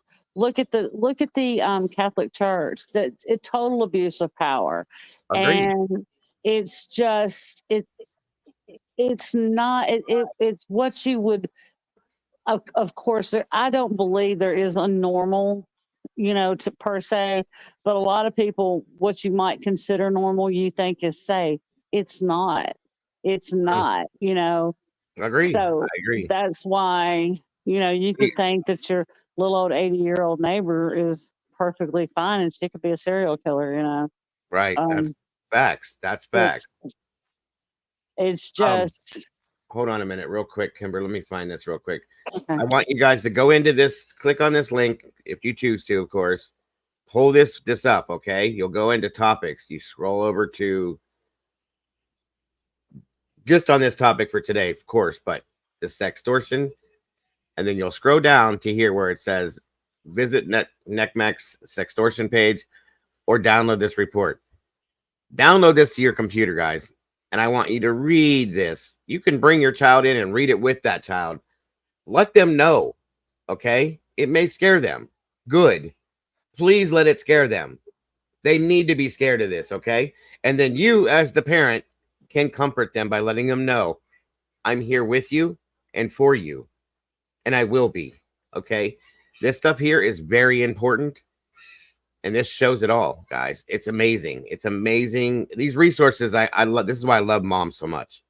I mean, it's not the only reason why. She's got great hair too. We'll go there. But anyway, you got somebody to compete with now, Mama Bear. She's got long hair like you too. But anyway, mine doesn't do all that poofiness though. She's got, like I said, this is why I love her so much, because she has all these amazing resources. She does amazing things. She's one of, I'm so ecstatic that I have become close with her and that I know her because of what we do. Okay. The advocacy that she does is just insanely amazing. So if there's ever a question of anything that we do, if you can't get to her, I can get to her. Somebody will get to her. If we need to get things from her, questions, she will answer your questions. She will take the time to sit and talk to you about anything you want to talk about. If she's available, she will do it, guys. Don't ever be afraid to ask us, any of us, for any of that. If you can't find me, you will find Mama Bear. If you can't find Mama Bear, you will find me. Vice versa. We have other people throughout here that will be here. If you have questions, problems, or issues with any of this stuff, please. There's never an excuse to not do it. That's all I'm saying. Y'all can get me. I can get to, y'all can get me. Y'all can get. Thank you, SRB. I have the red phone to Mom. I have the red phone, man. I can call her. I have the red phone, man. As long as you're not on the couch and snoring, it'll be good. Yes, we're good. Well, I think that the whole way the world is going is to communities like this, and you've got to be comfortable and just know there's somebody always at your fingertips that you can talk to. Agreed. All of my contact information is on my channel, and you can hit up Dago or Kimber or Salty, or you can get me in Discord. My Discord's open. I mean, just if you feel like you need to talk to somebody for one reason or another, and I always go back to this too. If you're an addict and you need somebody to talk to, call me, call your mom, call your friend, call the pizza man, go to Starbucks, talk to somebody, because you're not alone. Ever. You're never alone. If you're ever part of this, ever have been part of this community at all, or any of the communities that are being prefaced right here, whether it's Mama Bear, Kimber, Salty, Doodlebugs, or anybody else that we associate with, you are never alone. Once you came in to this atmosphere, you have from that point on become part of a very, very, very caring and amazing platform and community that will always be here for you in one form or another. Please understand that there is nobody in here that has to be alone ever. And I will be putting an email on my community wall if anybody needs, if anybody ever needs to get in touch with me to talk to me, because I can promise you this: I had rather sit up all night talking to you if you need someone to talk to than I had spend 15 minutes listening to your eulogy. I can promise you that. Thank you, Kimberly, and welcome. We appreciate you joining us. Another great person that I have nothing but respect for is, and I invited him in, but he's not here. He's probably busy. Arctic Box is another amazing creator, and panel, or not panel, but person. I love Arctic. He always knows what to say and when to say it at the right time. He's a great person. Okay. And I'm super ecstatic that I have made the connections that I have made over the past 6 months and built and grown this community and this platform with these people, guys. I would never do it any other way at this point. I couldn't. This is what I've wanted for a long time. And I don't want to hear, because I know there's other people that are saying things to themselves that I can't hear right now about me. So shut your mouth. I'm not listening to you right now. I know what you're saying. You're pretty, Dago. Leave it alone. Okay, leave it alone. We love you. Leave it alone. But anyway, I'm hearing my own voice speak this. But anyway, there's Arctic's link. Or no, that's it. Thank you, Zelda. Another amazing channel. We have, and it's changed the platforms that we have since we've combined with these people, Mom and Arctic, Duchess. I've noticed that the channels that are being created now, Doodlebug, Kimber, Molly stuff. Molly had her channel, but she's growing it again. Mama Bear is all directed in the same direction, folks. That shows me something. That's amazing. Salty. And Salty. Salty is a little different, but still, she brings the real true crime. The stuff that is being bounced around like a pinball in here right now, she pushes all that over here and brings you the actual crime and the trueness, the true crime to it and the facts on it. None of the stupid shit that is around it is involved with what she does. That's why it's so amazing. And she does it right. Okay. I think Salty is probably off in 896 pages right now. Probably. I agree. So I'm just saying, if you're part of this community or this family, as I like to call it, you're in the right place, guys. Can I ask a real quick question about the little girl? No more questions. No more questions. I'm just kidding. Go ahead. No, do you know anything more about the Moscow young father and the little girl? Not yet. I'm glad you asked that though, because I need to do an update soon, but I can't find anything on it. It's insane. The poor little, excuse me, sorry guys, that poor little 2-year-old little girl. It just blows my mind. No Amber Alert? Because the Amber Alert system's broken. Thank you. What? It doesn't qualify, remember? The Amber Alerts, the alert system in this country is very broken for alerts. But I'm going to tell you this, and Mom and I were talking about it the other night. If they made it to Mexico, they did. They crossed over the border. If they crossed the border, it is very hard to get into Mexico to get somebody out. It is very easy to disappear into Mexico. Well, I told you guys. Sorry. If they made it into Mexico, they probably won't be found. It's very hard to get somebody out of Mexico. Shanquella Robinson, that case I covered last year, you guys, with that African-American girl that went to Mexico with her friends and then was murdered by her friends. And that happened in Mexico, okay? They could not extradite the people back to Mexico because the United States didn't cooperate with them the way they were supposed to. In turn, those people got away with murder. Yep. This is what I'm talking about. This is what's wrong. What is the difference in going to what paperwork is different to get into Canada as to get into Mexico? You've got a northern border and a southern border. It's more, I hate to say this like this, and I'm not trying to sound any kind of way. Canada does things the right way, legally, okay? And I'm not saying Mexico doesn't. They cut corners and they don't follow along like they should, per se, with every instance, if that makes any sense. And you can walk into Mexico, like me and Mom were talking about the other night. You can cross the border into Mexico anywhere. Oh yeah. Texas. So when you're in El Paso, you're literally looking at Juarez. You can drive into Juarez all day long because I used to live in Las Cruces and we would go to Juarez on the weekends to the marketplace. You can go in all day long. It's coming back out where you're going to have lines and lines and lines waiting to get back out. But you can go in all day. It's not Or like unless you coming want to out. just go for the river. Yeah. Well, no, I meant like You know, going Let me in. There's no. let me address something real fast, you guys. I don't mean to interrupt you guys. I'm sorry. Anybody that's interested in becoming part of our Discord, guys, everybody is welcome. I have taken the walls down and I have changed the rules up a little bit. I had to lock some things down for a little while. Mama Bear and I both. Okay. Mhm.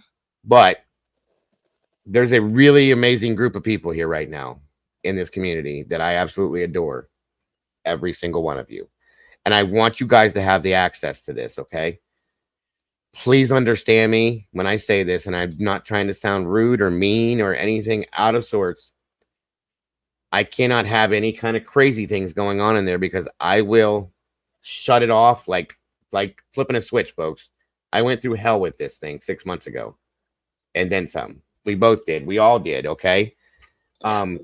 Mama Bear, I God bless her. I love her to death, you guys. She's like a sister to me. I'll explain that here in a minute, but understand she no will not be dealing with any bullshit from there. Brandy is in there as the boss, okay?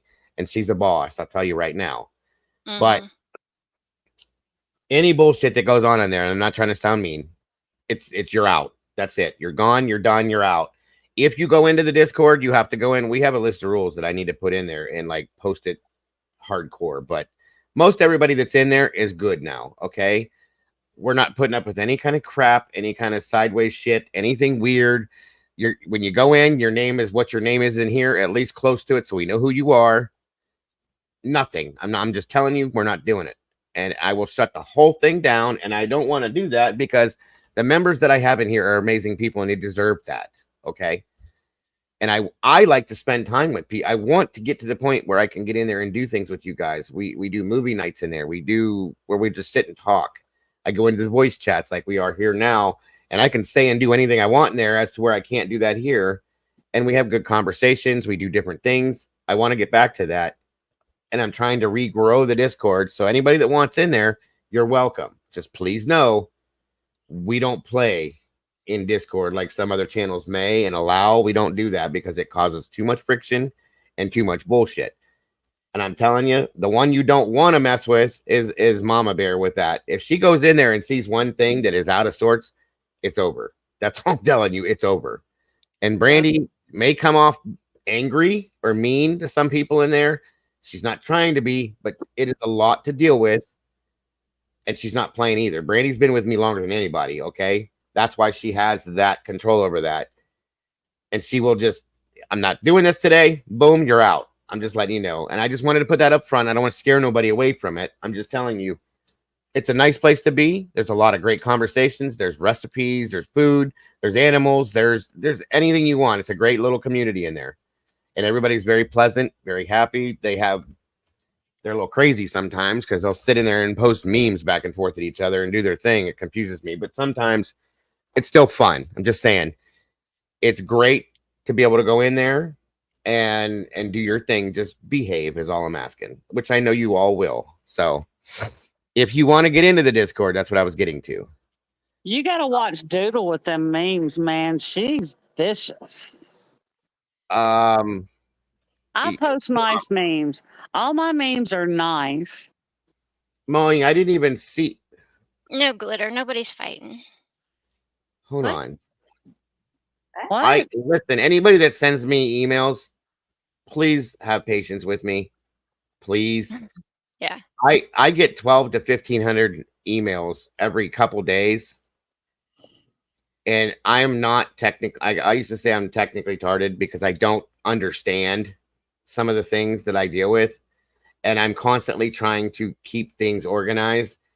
Please bear with me. I don't see and that's the other thing. If I don't recognize a name, a lot of times I don't look at it because I get ignorant emails from people too. They're very ignorant. I And if am it's a dealing- different name than what you show up on YouTube, he's not going to know that it's you. I don't go direct, but I do see most of them. I try to keep up with them. So, Moni, I swear to God, I promise you, I'm not ignoring it. I don't mean to. It could be in spam. It could be. My email system is disorganized as hell. I've been being yelled at for that for a long time. Mm-hmm. Hold on. Oh, Mama Bear sounds like the one she's been yelling at you about your email.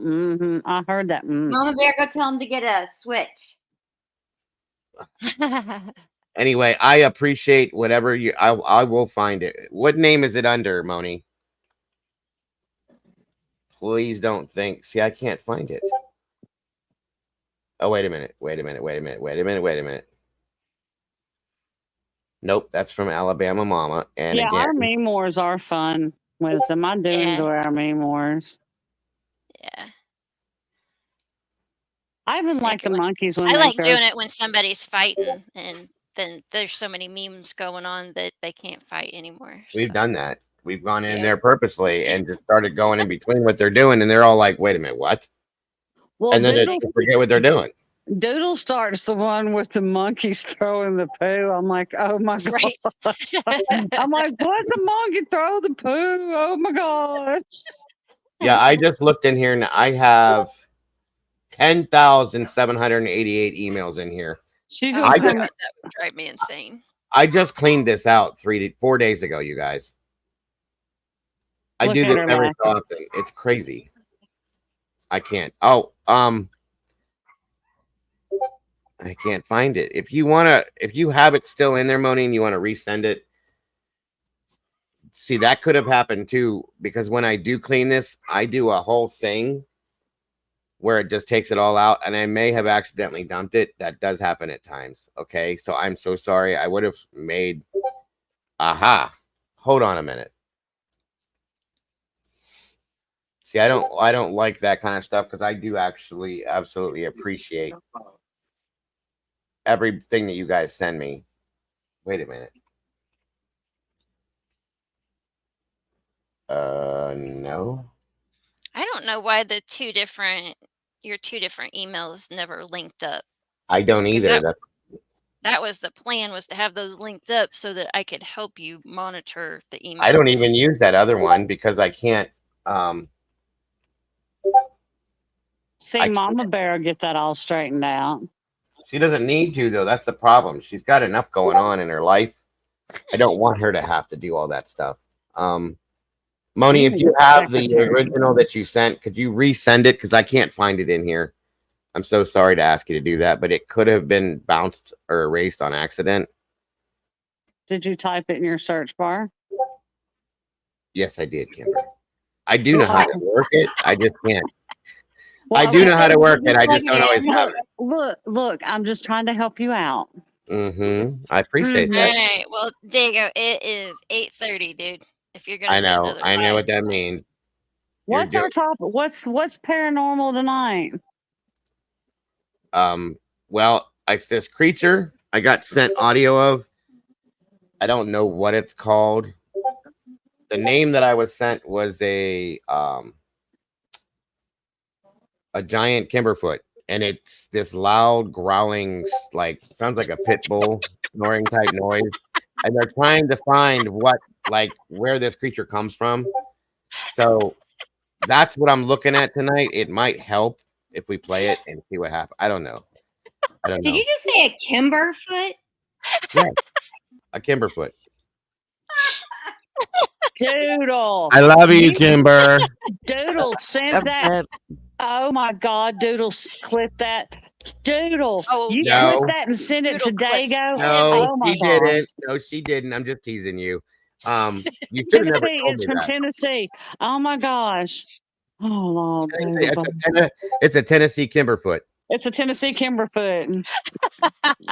Got you. That's awesome. So, guys, we're gonna be looking tonight for the Tennessee kimberfoot. It's a myth, a legend, but we're gonna look. Thank you, Moni. Oh, it's so a much. legend. I guarantee you, it's a legend, honey.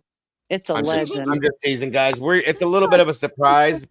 Molly and Andy threw a bunch of different stuff at me that we're gonna kind of be bouncing through, It should be really interesting, though. I'm not going to tell you because it's a surprise. All right, Moni, I'm going to check real quick.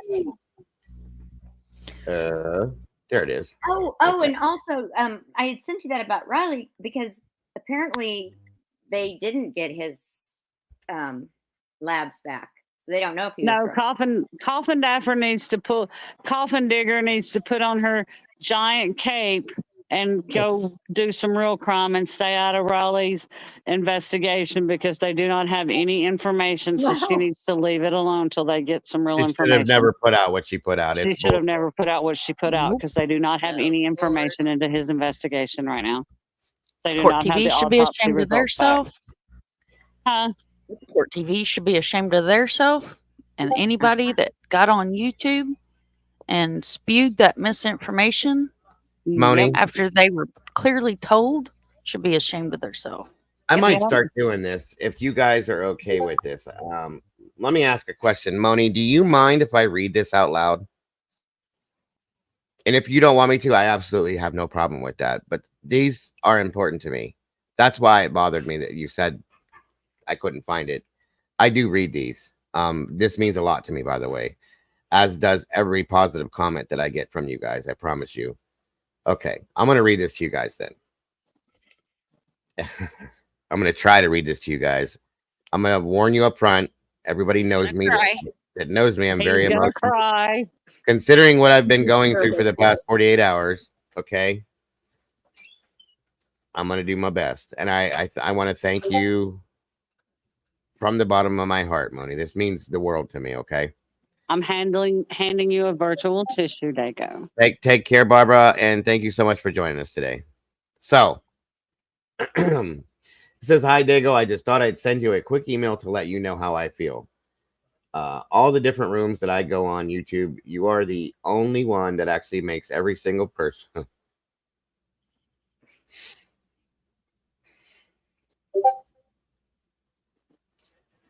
Makes every single person feel special. I love how passionate you are about every single case, and I feel so many tubers are out to just get clicks, but not you. You're after my own heart, the way that you are about your family. You're just a genuine person, and that's why, if I'm awake, I'm always in your room. My partner, after 18 years, left me a year ago, and I took on YouTube as my crutch. Now I feel it's my extended family, and I just wanted to say thank you for being you.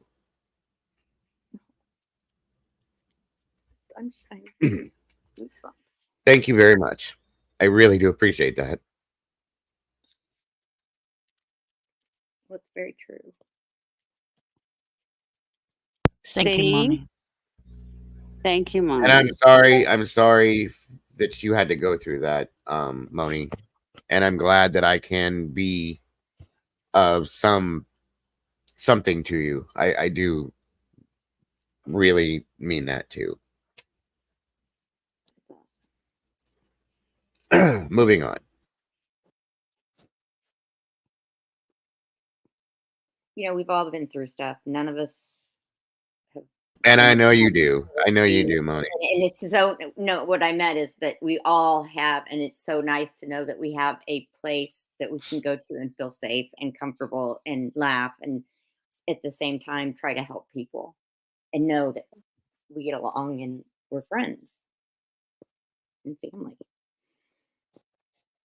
When I first set out to do this, Brandy, I've told this story so many times. I'm sure you guys are tired of hearing it. Thank you, Paul. I know. Brandy is the only person that knows who I was from the beginning. Okay. If she's still in here, she knows. So when I first started on YouTube, I came out here I watched YouTube for a while. You know, I watched a couple other shows that I thought were entertaining to me. And then they changed and things changed. There's Brandy. I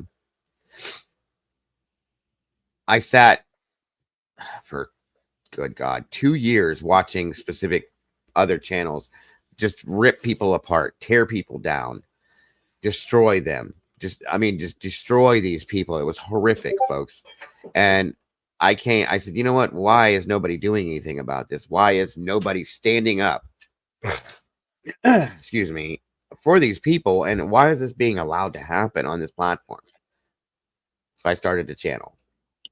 I started a channel because I supported another person that was kind of like I am, but it was all drama stuff, and that channel was always being knocked down by other people. So I'm like, I'll start a channel, and that way he can come through and use my channel if he ever wants to, which he never needed to. And I met a lot of great people through there. I met Brandy, of course.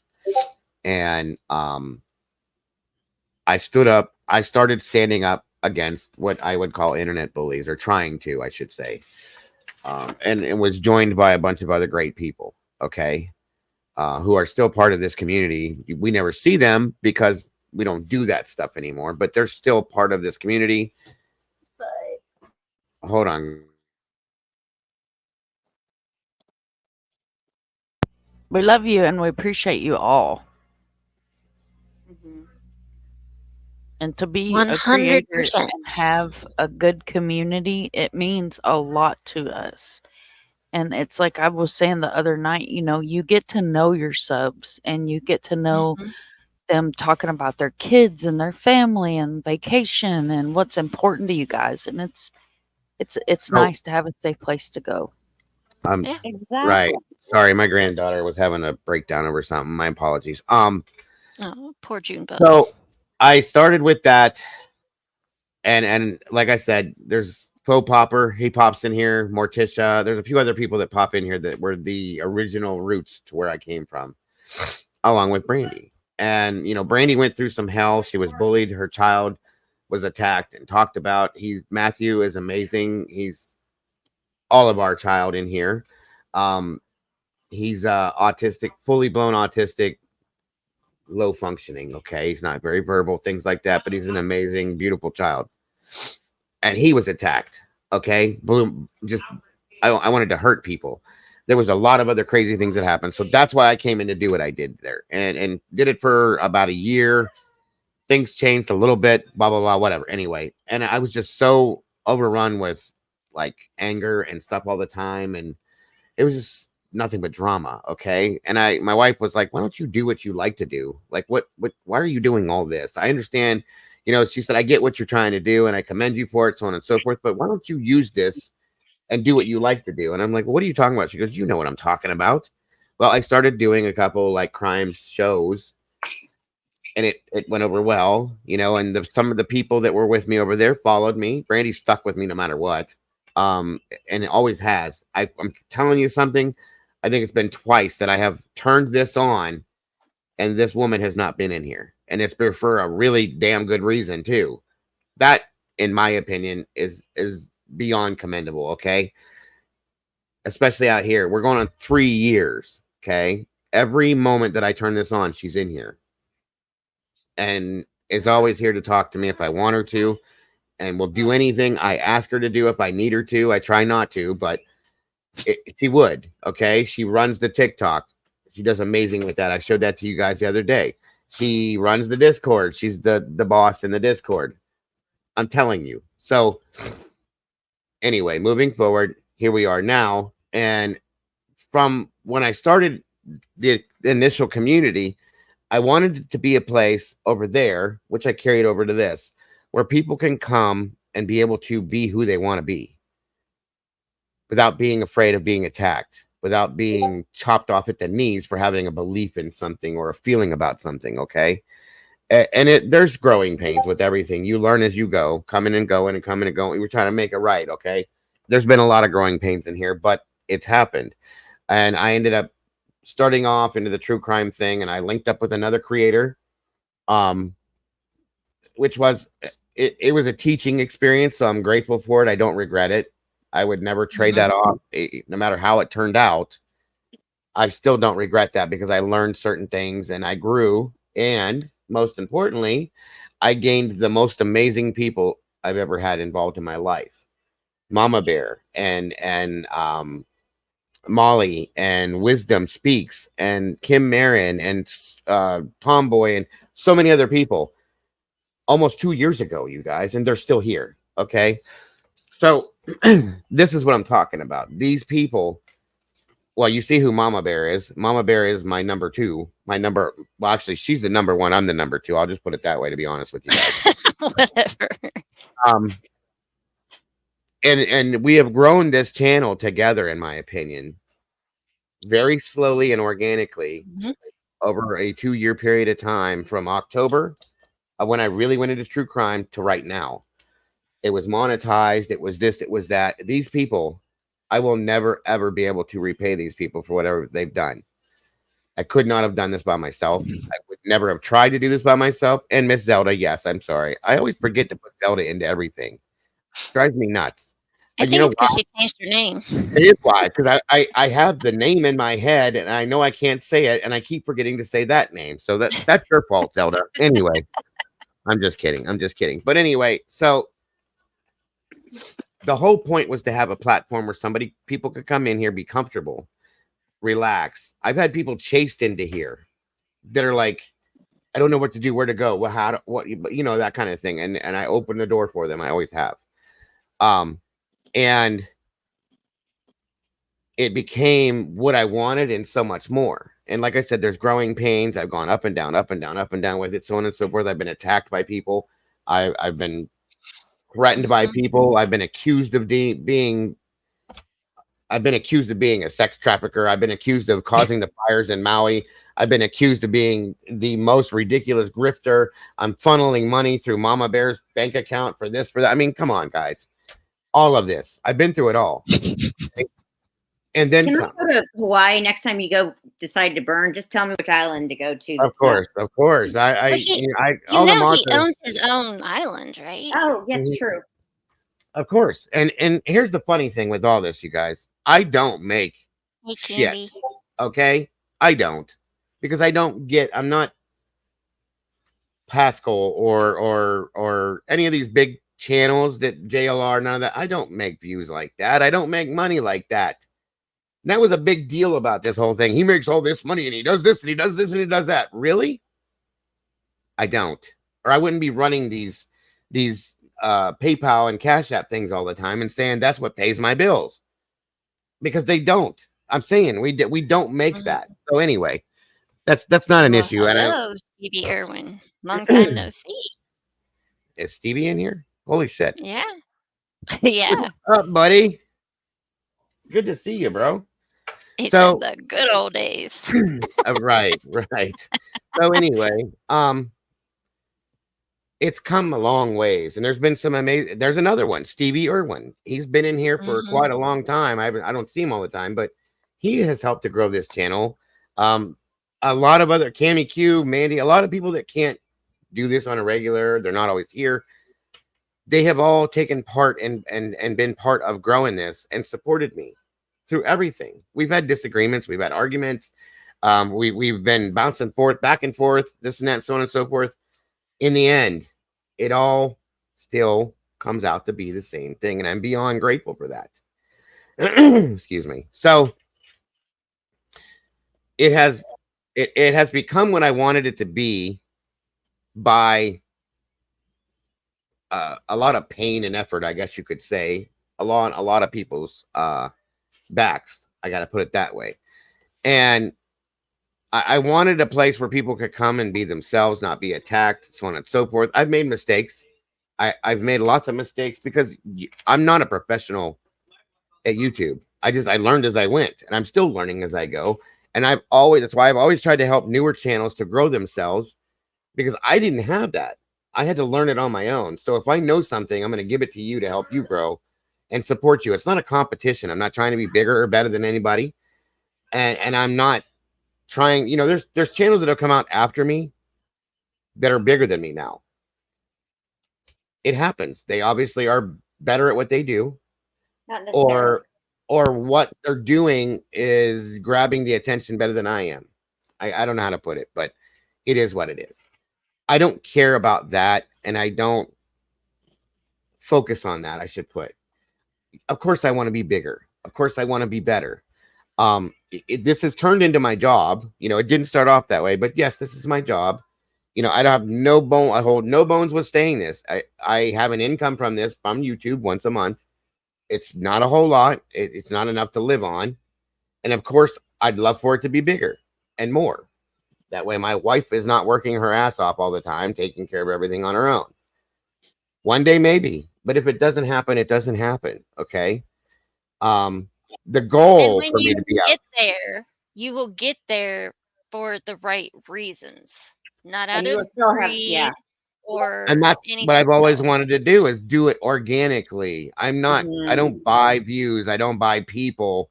And I don't like using the word subs. No offense to anybody that does. You I just hate burn that violence. word. It sounds so generic and so Impersonal. impersonal. Thank you. Because I don't look at you guys as subs or subscribers. You're community members and family and people. So, it's been a long time going. And I have my doubts about myself. People that don't like me. There's always going to be people that don't like me. Okay. It's okay. Angela Giorgio. Again, I appreciate your views so very much. So if and when I get to that point, I'm not perfect, guys. Okay. I don't sit here and go, okay, I don't run a script. I don't have an executive producer. I have producers, but I don't have an executive producer and a director that reads me everything I do.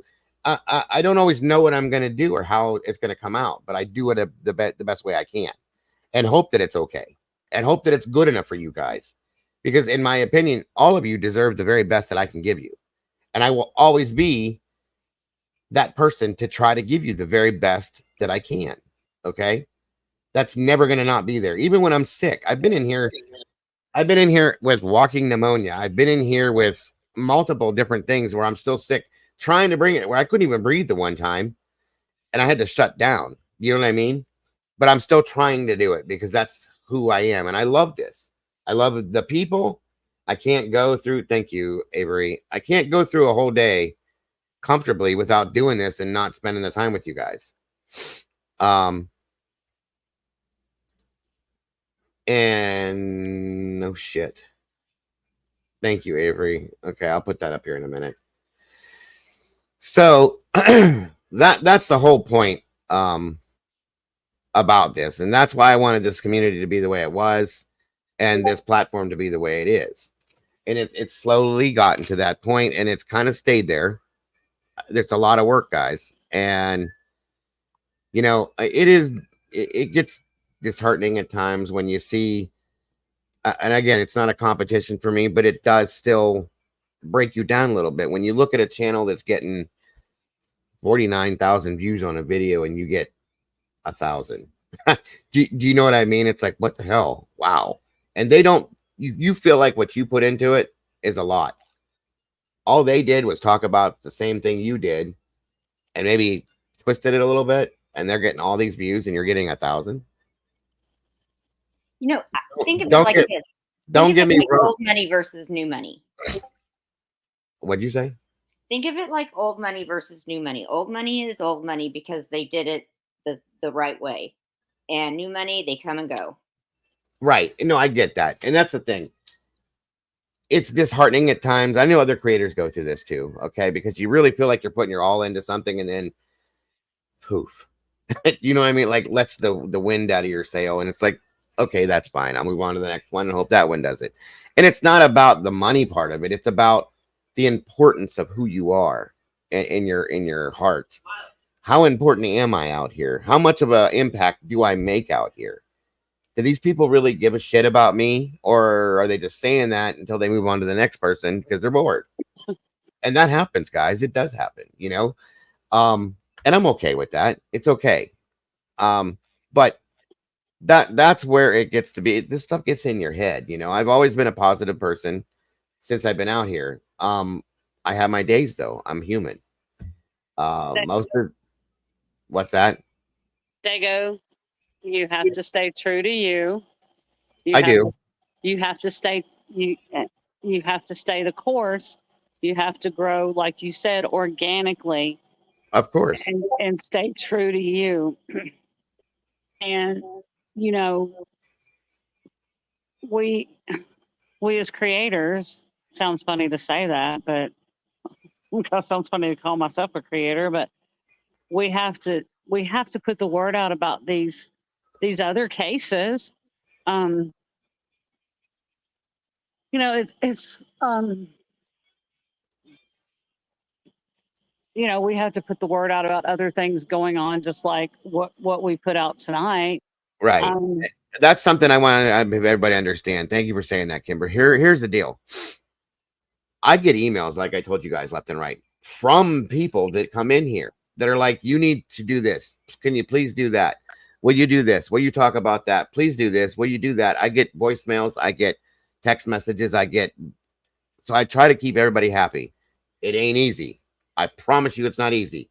I've had some of my own people, my own team members in here pissy with me because of something I either talked about, covered, or somebody that's been around me. Okay. I got to do what I got to do, folks. I cannot make decisions all the time that are good decisions. I have to learn from it sometimes. And I have. And I've had very good people surrounding me that have helped me with that. Salty has helped me through a lot of different things. Mama Bear, Miss Sherry, Wisdom Speaks. A lot of people have said, yo, what are you doing? Well, I think I'm doing this. Well, it don't look like that. Well, I'm trying to. And it's an ongoing process. You live and learn. You learn as you go. That's all I can say. Kimber's been a little hard on you lately, and I'm sorry, but you know, I don't take it that way though. I don't. Nope, believe me. I'm telling you. And it's not been criticism. It's been constructive as a friend, because as a friend I go, because you know that I think the world of you. I appreciate that, and as I do you. And you know, that's why I told you today, you know, as far as and I wasn't being rude, mean, or nasty about Sebastian, but until somebody can give me a viable way, or we can come up with a viable way to, it's out of control, to find until somebody can say, okay, let's do this. Let's go to law enforcement. We're going to do a grid search outside of the 5 mile radius. Because I do believe that he could have very well walked outside that 5 mile radius. Until we can go to law enforcement, until somebody can say, we're going to organize a grid search. We're going to go to the police. We're going to say, hey, we're going to go to law enforcement. We're going to say, hey, we're going to go to the law enforcement, do a grid search, you know, shoulder to shoulder, walk across a field. Until we can do that, and we can do a viable way to get back to searching for him, I've got to drown out all the other noise, because it's too much anymore. It has to be finding I know where that came from. I know who your teacher is. And well, it's partly that, but it's partly just Kimber teaching too. Yeah, I know. I'm just teasing you, but I know. Yeah. And you're right. You are absolutely right. And I've made that decision. Welcome, Army Vet and AK. Thank you for joining. It was so nice, you know, talking about this tonight. You're talking about other things, because there's so much other, you know, to talk about. We've had the 896 page, you know, doc drop on Madeline. Yep. You know, we've got that. There's so many other missing children, and I'm not saying that Sebastian's not important. He is, but here we are, over 100 days. We don't have any new information. We're waiting for law enforcement, but we can't get caught up. We can't get caught up in all of that, all of the drama that's surrounding it. We can keep his name out there, but we have to worry about the other. Every 40 seconds, somebody in America goes missing. So we have to worry about that every other 40 seconds, because we know he's missing and we've got to keep his name out there. But the other people that go missing are just as important. Of course, and more. Absolutely. And that's why this is so hard to balance sometimes, you guys. And it is. And I get it. You get involved. Go ahead. You get involved, and I see how you could get stuck on one case, but it happens all the time, because that's what people like. Listen, I know exactly what you're saying, and I full-heartedly agree with you, Kimber, and I appreciate you saying this here and now, and the things you said to me before too. I do. I don't look at it as you being mean. I don't take it that way. Not from you, especially. You're right. You are absolutely right. And everybody else that has said the things to me that they've said to me are right as well. Okay.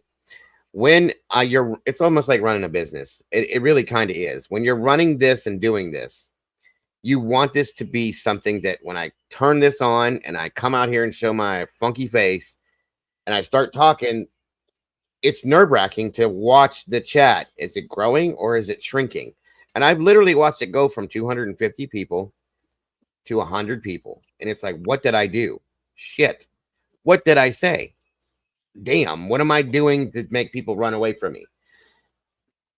A lot of people don't get it. Okay. They are like, it doesn't matter. Your morals have to be in a certain place. You got to do this, this, and that, and everything else. It's still a channel. People don't understand something. If you don't have so many views, if you don't have so many watch hours, your channel goes down. It is what it is. So I have to keep it up above water somehow. And I have to keep the people happy with it. But at the same time of that, I have to keep my morality out here. And the reasons why I'm actually truly doing this have to stay on the surface as well. That's a struggle. It is. You can't do both sometimes. And sometimes you have to do one or the other. There's a way to make it happen together. Okay. I've come to the realization I'm not somebody that's that important out here. And before you all say a word, hush for a minute, because I know what you're all going to say. I'm not a big deal. Okay. Let me put it that way. And I'm not really trying to be a big deal. Okay. My main priority with this is like with today's show, to bring awareness to certain situations that cause horrific scenarios to happen. Okay. So at that point, that's what I want to do. But I also want this to be a successful place and a successful channel that continues to grow and get bigger. Again, this is my job at this point. Okay. So like I said, I don't want this to sound funky. There is an income that I get from it. And if I don't do a certain thing, that income doesn't exist. Okay.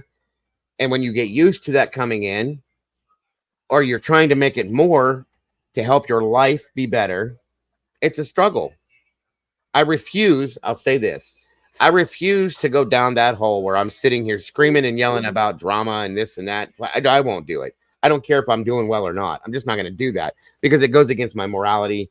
It goes against what I believe in. I will sit and talk about my feelings about the drama on the other platforms that I step up on. You know what I mean? Of course, I'm going to express my feelings, and I'll do it in here too. I'm not going to come out here, though, and slam and bash and have a show just on something like that. I just don't believe in that. That's not right. I've never been that person. I'm not going to turn into that now. Okay. I just want to find an even keel, and I want to feel within myself. And here's the thing. I do know that I reach people, that I touch people, that people look to me, that people respect me. I know that. Okay. And I'm grateful that I can be that person for everybody else. I have to be that person for myself too, though. And that's when there's people out there that know how to push buttons, flip switches to get inside people's heads. I'm typically pretty good with not having that problem, considering what I've been through. Okay. Sometimes you get so much of it, though, that it will flip that one switch and you start to, what the hell am I doing? Should I be here? Am I really doing the right thing? Am I actually okay at what I'm doing? Am I good at this? Do people see me for who I want them to see me for? Those questions you ask yourself. This ain't your guys' fault. It's not your problem. It's mine. And I don't want to put that on you guys. You know, so for me to sit back and go, maybe I should just be done with this and go on and do something else. That's not because of the people or you guys, or because I don't like this. I love this. I have a passion for this. You guys know that know me. So I have a suggestion for you. Oh, hey, Avery. I'm sorry. I forgot you jumped up here, hon. Welcome back, Mama Bear. What's up? So I used to have a true crime channel. I don't know if I knew you then, but it was just called Avery Shannon. And I think my sub count was right about the same as yours. And I was basically feeling pretty much like how you feel. And I felt like, it was like a fight against these other channels. If I didn't clickbait, if I didn't do drama, then because the people who stay factual and whatnot, those are the channels that really struggle. Uh-huh. So what I ended up doing, and this is just like food for thought for you, what I ended up doing was doing a podcast. And it is so much, and I do upload my podcast videos to YouTube, but I don't even care about the numbers on YouTube. I just, we do our podcast, and then we take the audio and we just like throw some pictures on with it for visuals and throw it on YouTube just for the people who, just want to see YouTube. But if you have like 2 or 3 hours and you wanted to do a podcast, I can email you all the information about like how to get started. And it's just a whole different dynamic because people can't yell back at you in your podcast. You know what I mean? I know. Yeah. You could still do your YouTube channel and you could still live stream, but you could have your podcast at the same time, and you have a good voice for podcasts. And if you wanted to do something specifically like season 1, the missing, and just cover like missing people. Yeah. And then season 2, like you could do all the different things, and you will be so surprised. Like we're on every platform there is. Sirius XM, Apple, I mean all of them. We're climbing the Apple charts like you would not believe. And all we're doing is just talking. So I just wanted to give you that suggestion because that's the way I ended up going. Yeah, no, I appreciate that. And I've actually could do both. I've looked at that aspect of it. I was actually at one point, I'm gonna have to shut up here soon so I can switch this out. But actually at one, I'm sorry. Said yeah. I have one thing I need to address with Mom real quick. Say something said in chat at Kimber. Could you suggest the next round of billboards have 2 missing people on it? See something, say something. Mom is more familiar with the billboards because she's been doing those for about 4 years. So I'll let her take that question. Just send me an email. You can send her. What's your email, Mom? Can somebody drop Mom's? Can you drop your email in chat, Mom, for see something, say something? Yep. It's on your site, right? Thank you. Yeah, it's on her page or her channel. Thank you, Miss Barbara. I appreciate that very much. And you're right, Avery. Listen, I kicked this around a little while.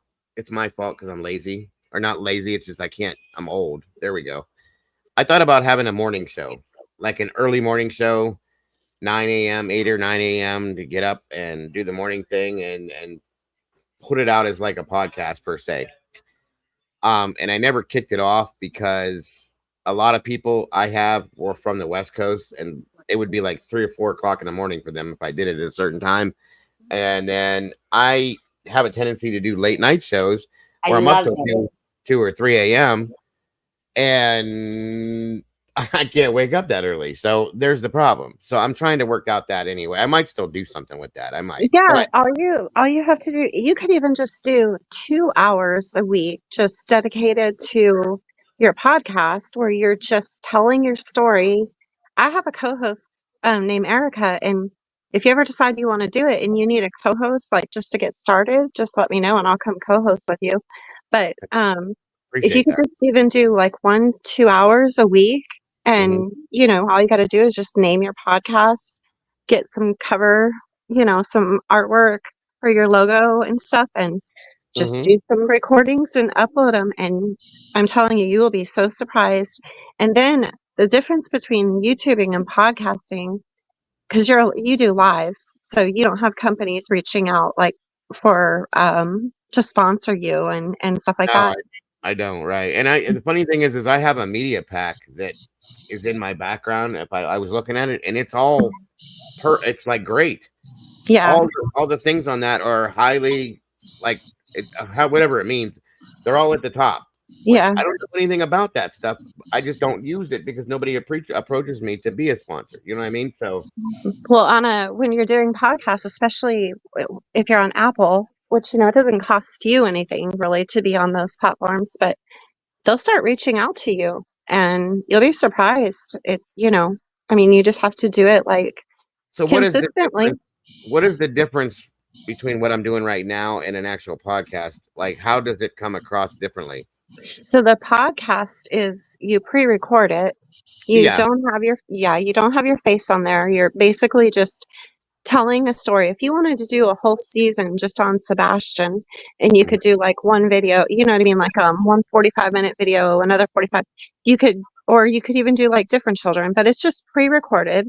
And then when you upload it, it'll go to all the different platforms and then you can watch and you can see how many people are downloading your podcast. So, because there's so many women who love true crime and they like to listen to podcasts while they're cleaning, exercising, just, doing all the things that women who don't have to work do.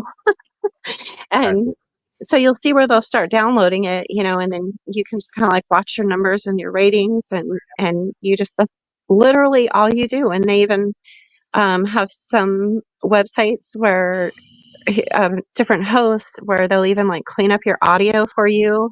You can get your own music and sound effects and all that kind of stuff. On ours, we're just kind of very organic. We cuss, we laugh, we tell the stories, we carry on. But I don't know. I was listening to you and I just thought, God, I used to feel exactly how he feels. I just feel like after some of the things that are sent to me about myself, I feel like I went through this thing yesterday that am I doing good enough? That was part of it. Am I doing good enough? Am I good enough? I should, for the period of time I've been in here, I feel like I should be bigger. All these things that were like, I doubted myself there. I'm just chopping myself up over this. Okay. Take care, FarQ. Thank you so much for joining us. I appreciate you very much. And I just was like, good. I've been here for like 2 years and I see these channels that came out after me that are way up here now. And I'm like, I'm doing something wrong. Obviously. Did I just freeze? It's because they do clickbait. They include the drama. They will talk down about other people. They will call people fatties. And for some reason, the people on the YouTube platforms are drawn to that. I agree. Whereas people who are listening to podcasts, they're not drawn to that. They're actually wanting to hear the story. They're wanting to hear the information. And see, I thought that's when I was doing what I was doing. I don't mean to interrupt you. I just have to speak when I think or I'll forget my thoughts. I'm the same. I love ADHD, but I thought that that's what I was doing for the longest time. And I noticed that like for instance, one of the most disheartening things that has happened to me since I've been doing this, of course, I covered the Idaho 4 case. Who hasn't, right? And I was in here one day and I went in to cover, it was this case. It was Sebastian's case. Okay. Or no, it was Madeline's case. I started talking about it. Somebody came in my chat and were like, oh, I thought you were going to talk about Idaho. Take care. What? That was going to happen. And it broke my heart. Like, are you kidding me? Yeah. But see, some people though, they are so invested in the Idaho case that's what they want to hear. I know that. And I knew that when I saw it, but it was just like, are you serious? Like, this is a missing child. It was at the very beginning. Mm-hmm. And I said, how can you not want to be here for that? Or yeah. You know what I mean? But not everybody thinks that way. And I have seen drones of people that want to see me come in here and attack somebody and tear them apart and talk down about them that are like trying to pump me up in the chat. Well, talk about this, Diggos. Tell them about that. Blah, blah, blah, blah, blah, blah, blah, blah, blah. And I'm like, no, I don't want to do that. But don't ever lower yourself to it. Now, like the show, can you imagine if we had internet and all of this during the O.J. Simpson? Oh my gosh! Oh my God, we'd all be millionaires right now because that's all we'd be doing. You know what I mean? But Again, it's crazy. It's very crazy. The thing is, though, is what I was trying to say. I keep losing my thought, though. I'm sorry, you guys. It's not your fault. No. Shit. I completely lost it that time. Oh, you were talking about BK and breaking your heart. Yeah. When that happened, that literally did break my heart, because it's like, this is a missing little girl. How can you come in and say, sorry, you're not talking about Idaho, take care? And I've seen that. Are you leaving, Mama Bear? Yeah, it's almost 9:20. I'm sorry, I'm babbling. Oh, good night, Mama Bear. I still got to end this so I can start the other show. So anyway, I'll that's be around this weekend. okay. All right, Mama Bear. All engrossed. You just have to. Mama Bear. Love you, Mama Bear. I'll talk to you soon. Okie doke.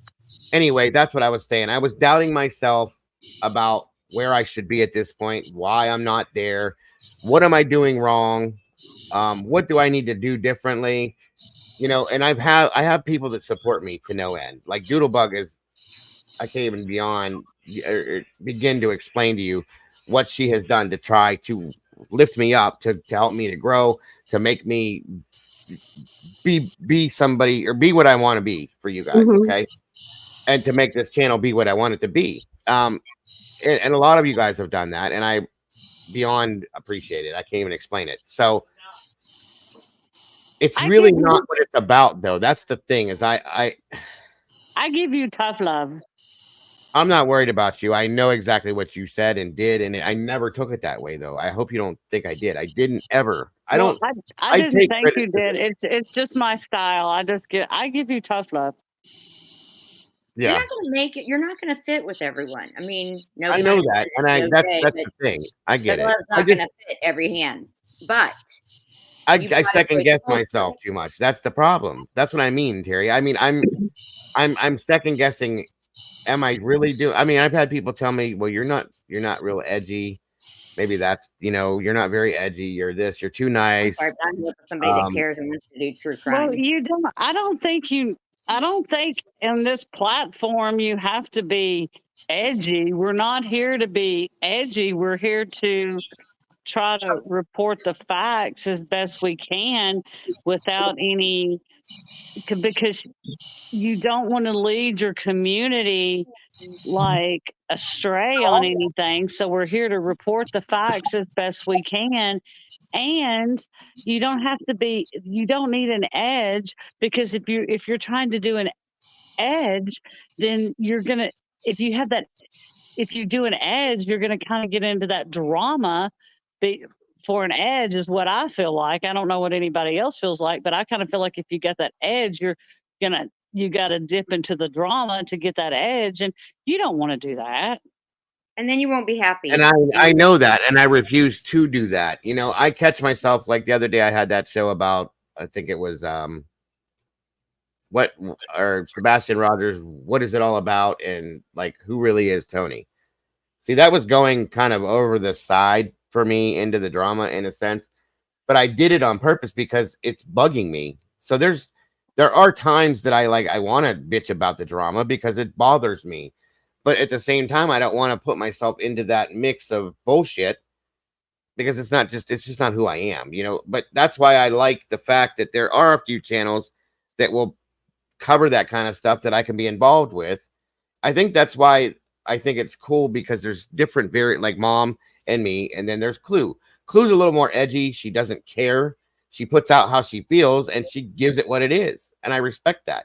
And Nonsense, same thing. She calls it what it is. And then Duchess, she's very soft-spoken, very sweet. She explains things, okay? Mom is all about advocating for the missing, this and that and everything else. And she's very sweet and very kind too, unless you do something you shouldn't do. And Salty, same way, and so on and so forth.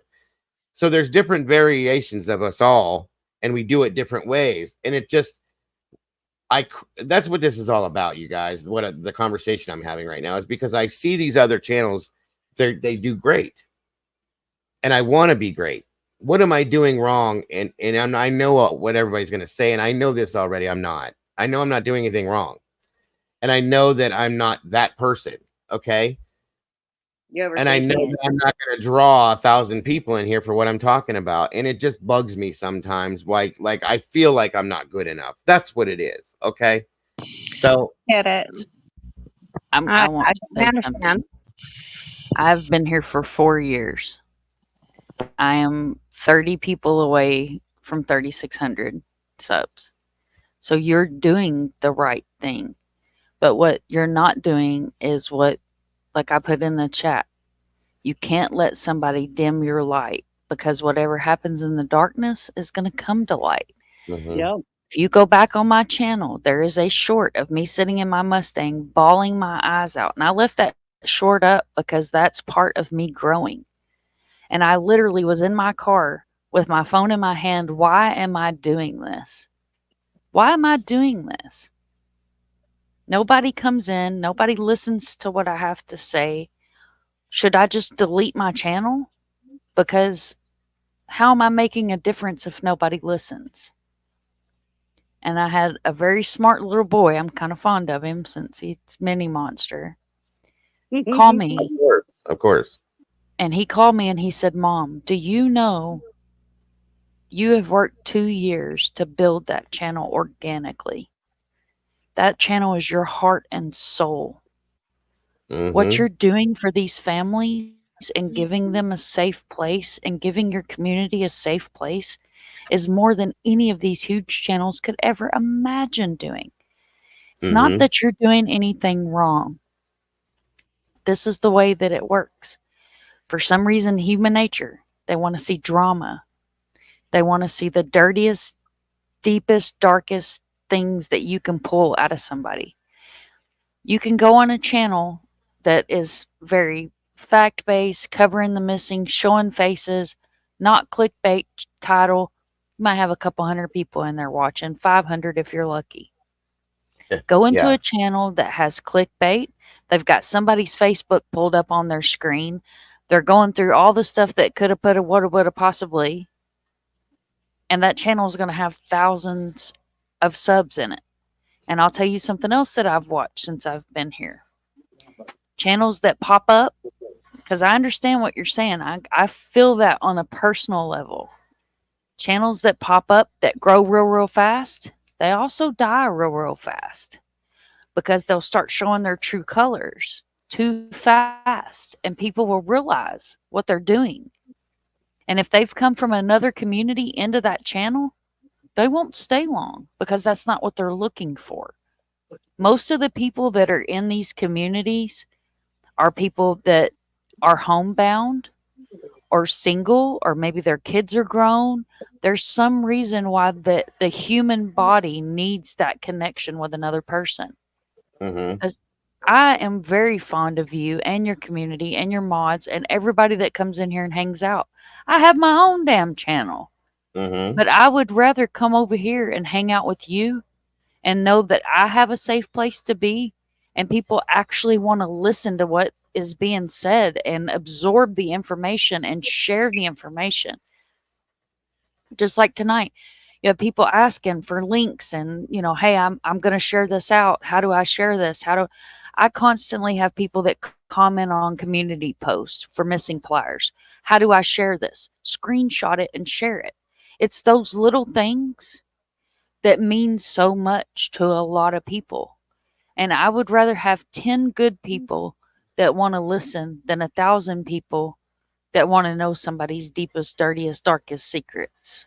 Absolutely. And I respect the channels that call out other channels, that call out the tragedy pimps, that call out the grifters, because that's what they do good. That's their jam. You know, screen recording and grabbing clips and, you know, showing other people the awareness of what needs to be done. And then you have the channels, like you said, that buy subs and buy views. And, you know, that's a whole different part of the YouTube streets. I mean, that's a whole different community. Then you have the reality TV community. And then you have the knitting community. Let me tell you, the knitting community, the women are savages over there. You better be careful going off in them chats. I ain't even kidding you. Look, I had an experience one night with the knitting community. But what I'm saying is, together, we're like we're like a transformer. All together, you put it, and we make the mega transformer. Mm-hmm. So without all the other little cars, you're just broke apart and driving around crazy. But you bring all of the good energy in one spot. And you have a good thing going over here. Your themes, your Paranormal Fridays, those are amazing. Like I enjoy that. I literally laid on the couch one night. Thank God I wasn't on panel and snoring. But I fell asleep on with my laptop in my lap. I did. I was sound asleep. Woke up to, I don't even know, the History Channel was playing at like 5 o'clock in the morning, because this is my safe place. It's to come and hang out with you and listen and communicate and be here with everybody. So don't think you're doing anything wrong, because you're not doing anything wrong. Always remember, the shiny and new, that new car smell washes off. And the people that are here for the right reason and want to be here, they'll come back, because it's not anything you're doing wrong. You are an amazing person with a huge heart. And I met you on a channel that's no more ever again. And Never Land will never be back on this platform. But I'm so thankful that I came in there that night, and this new guy with this killer accents on panel, who are you? And I'm a lurker. I'd be lurking off in everybody's bushes, but I knew who you were. And your mods know that I've popped in and out of here a lot. Right. You know?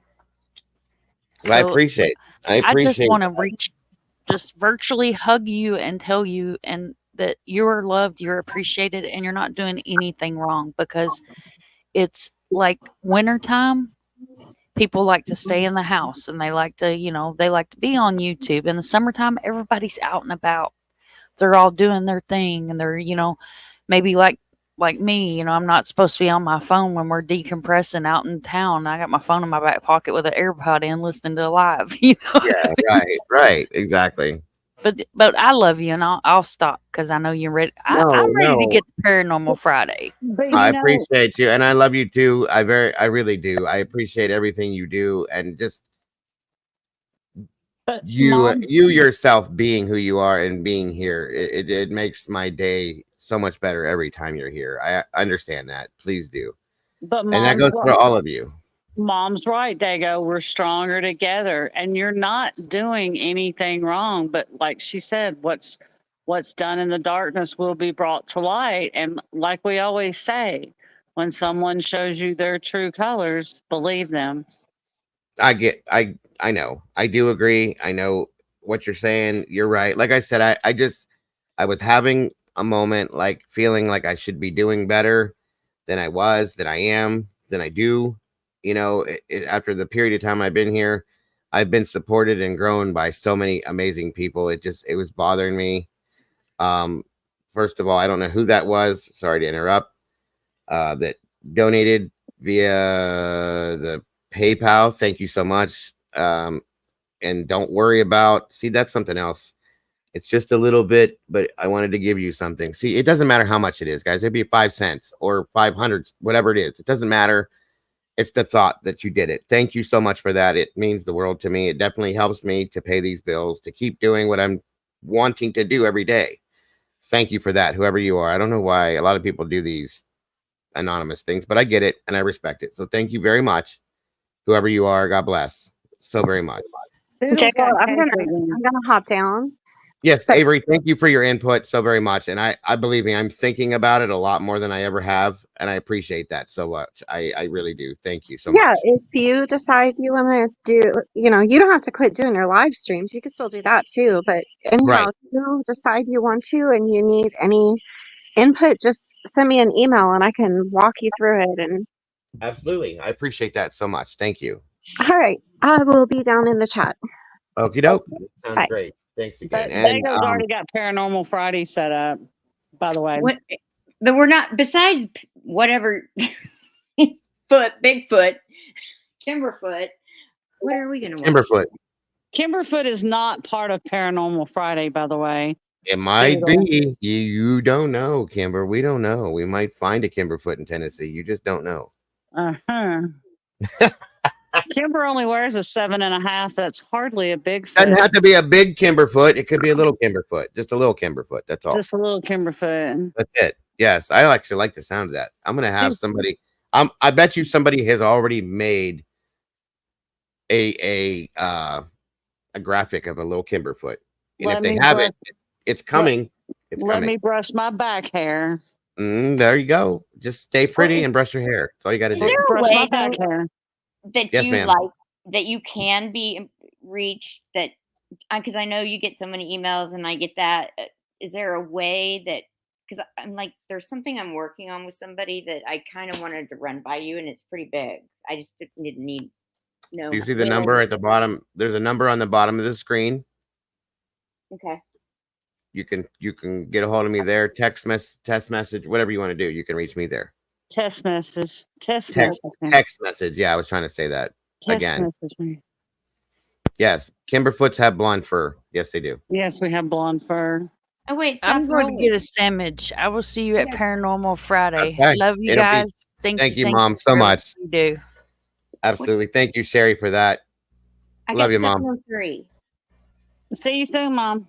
What'd you say, Terry? I got 234-703. 4047. Thanks. Yes, ma'am. What time's Paranormal Friday start? 10 o'clock. Gotcha. So I have to shut this down, go to the potty, and come back and start it back up. So, which I have no problems with that. My wife is at a concert tonight. I have all night. So Dago has to go poop, y'all. Oh no.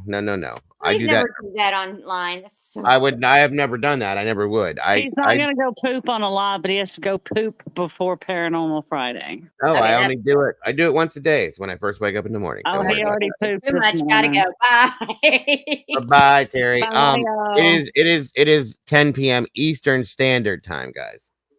9 o'clock Central. Yes, David James, my Aussie friend. Hello, brother. Good to see you. Thank you for joining us tonight. I hope you're doing well. There's somebody else that has helped me to grow. That I met from the other side where I was, and is still here. I consider him a friend. And yes, I'm on Eastern Time, JC. So thank you, David, for supporting and being here. I appreciate you, brother. I hope you're well. And thank you, Sherry, for that. Again, thank you to anybody that donates to the Cash App or the PayPal or any of that. It does keep me going. It does pay my bills. The super chats and everything. I appreciate that too, guys, so very much. I don't want you to think I'm being ungrateful. I'm not. I won't see that for a month after YouTube takes their stupid percentage that they think they need to have, but it is what it is. And I appreciate it all. I very much do. Thank you, Zelda, as well.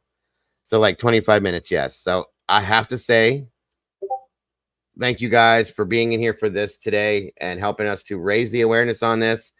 It's a real serious issue. It's an epidemic that needs to be handled, folks. Sextortion is real. It's not something that was made up, and it's not something that is to be pushed to the side. It's a serious epidemic right now, and we need to pay attention. So God bless every one of you guys for joining me today. Sorry. And I hope to see you guys all back in here in a few minutes if you should choose. And if not, I understand. I hope you have a wonderful rest of your night. I will be here tomorrow for those of you that don't want to be in here tonight for this. Back to the norm, probably. And probably mid-afternoon. So everybody have a great rest of your night. And I'll be back in about 15 minutes, folks. 10-15 minutes, okay? Thank you guys so much. God bless. Much love to you all, and I will see you soon. Bye-bye.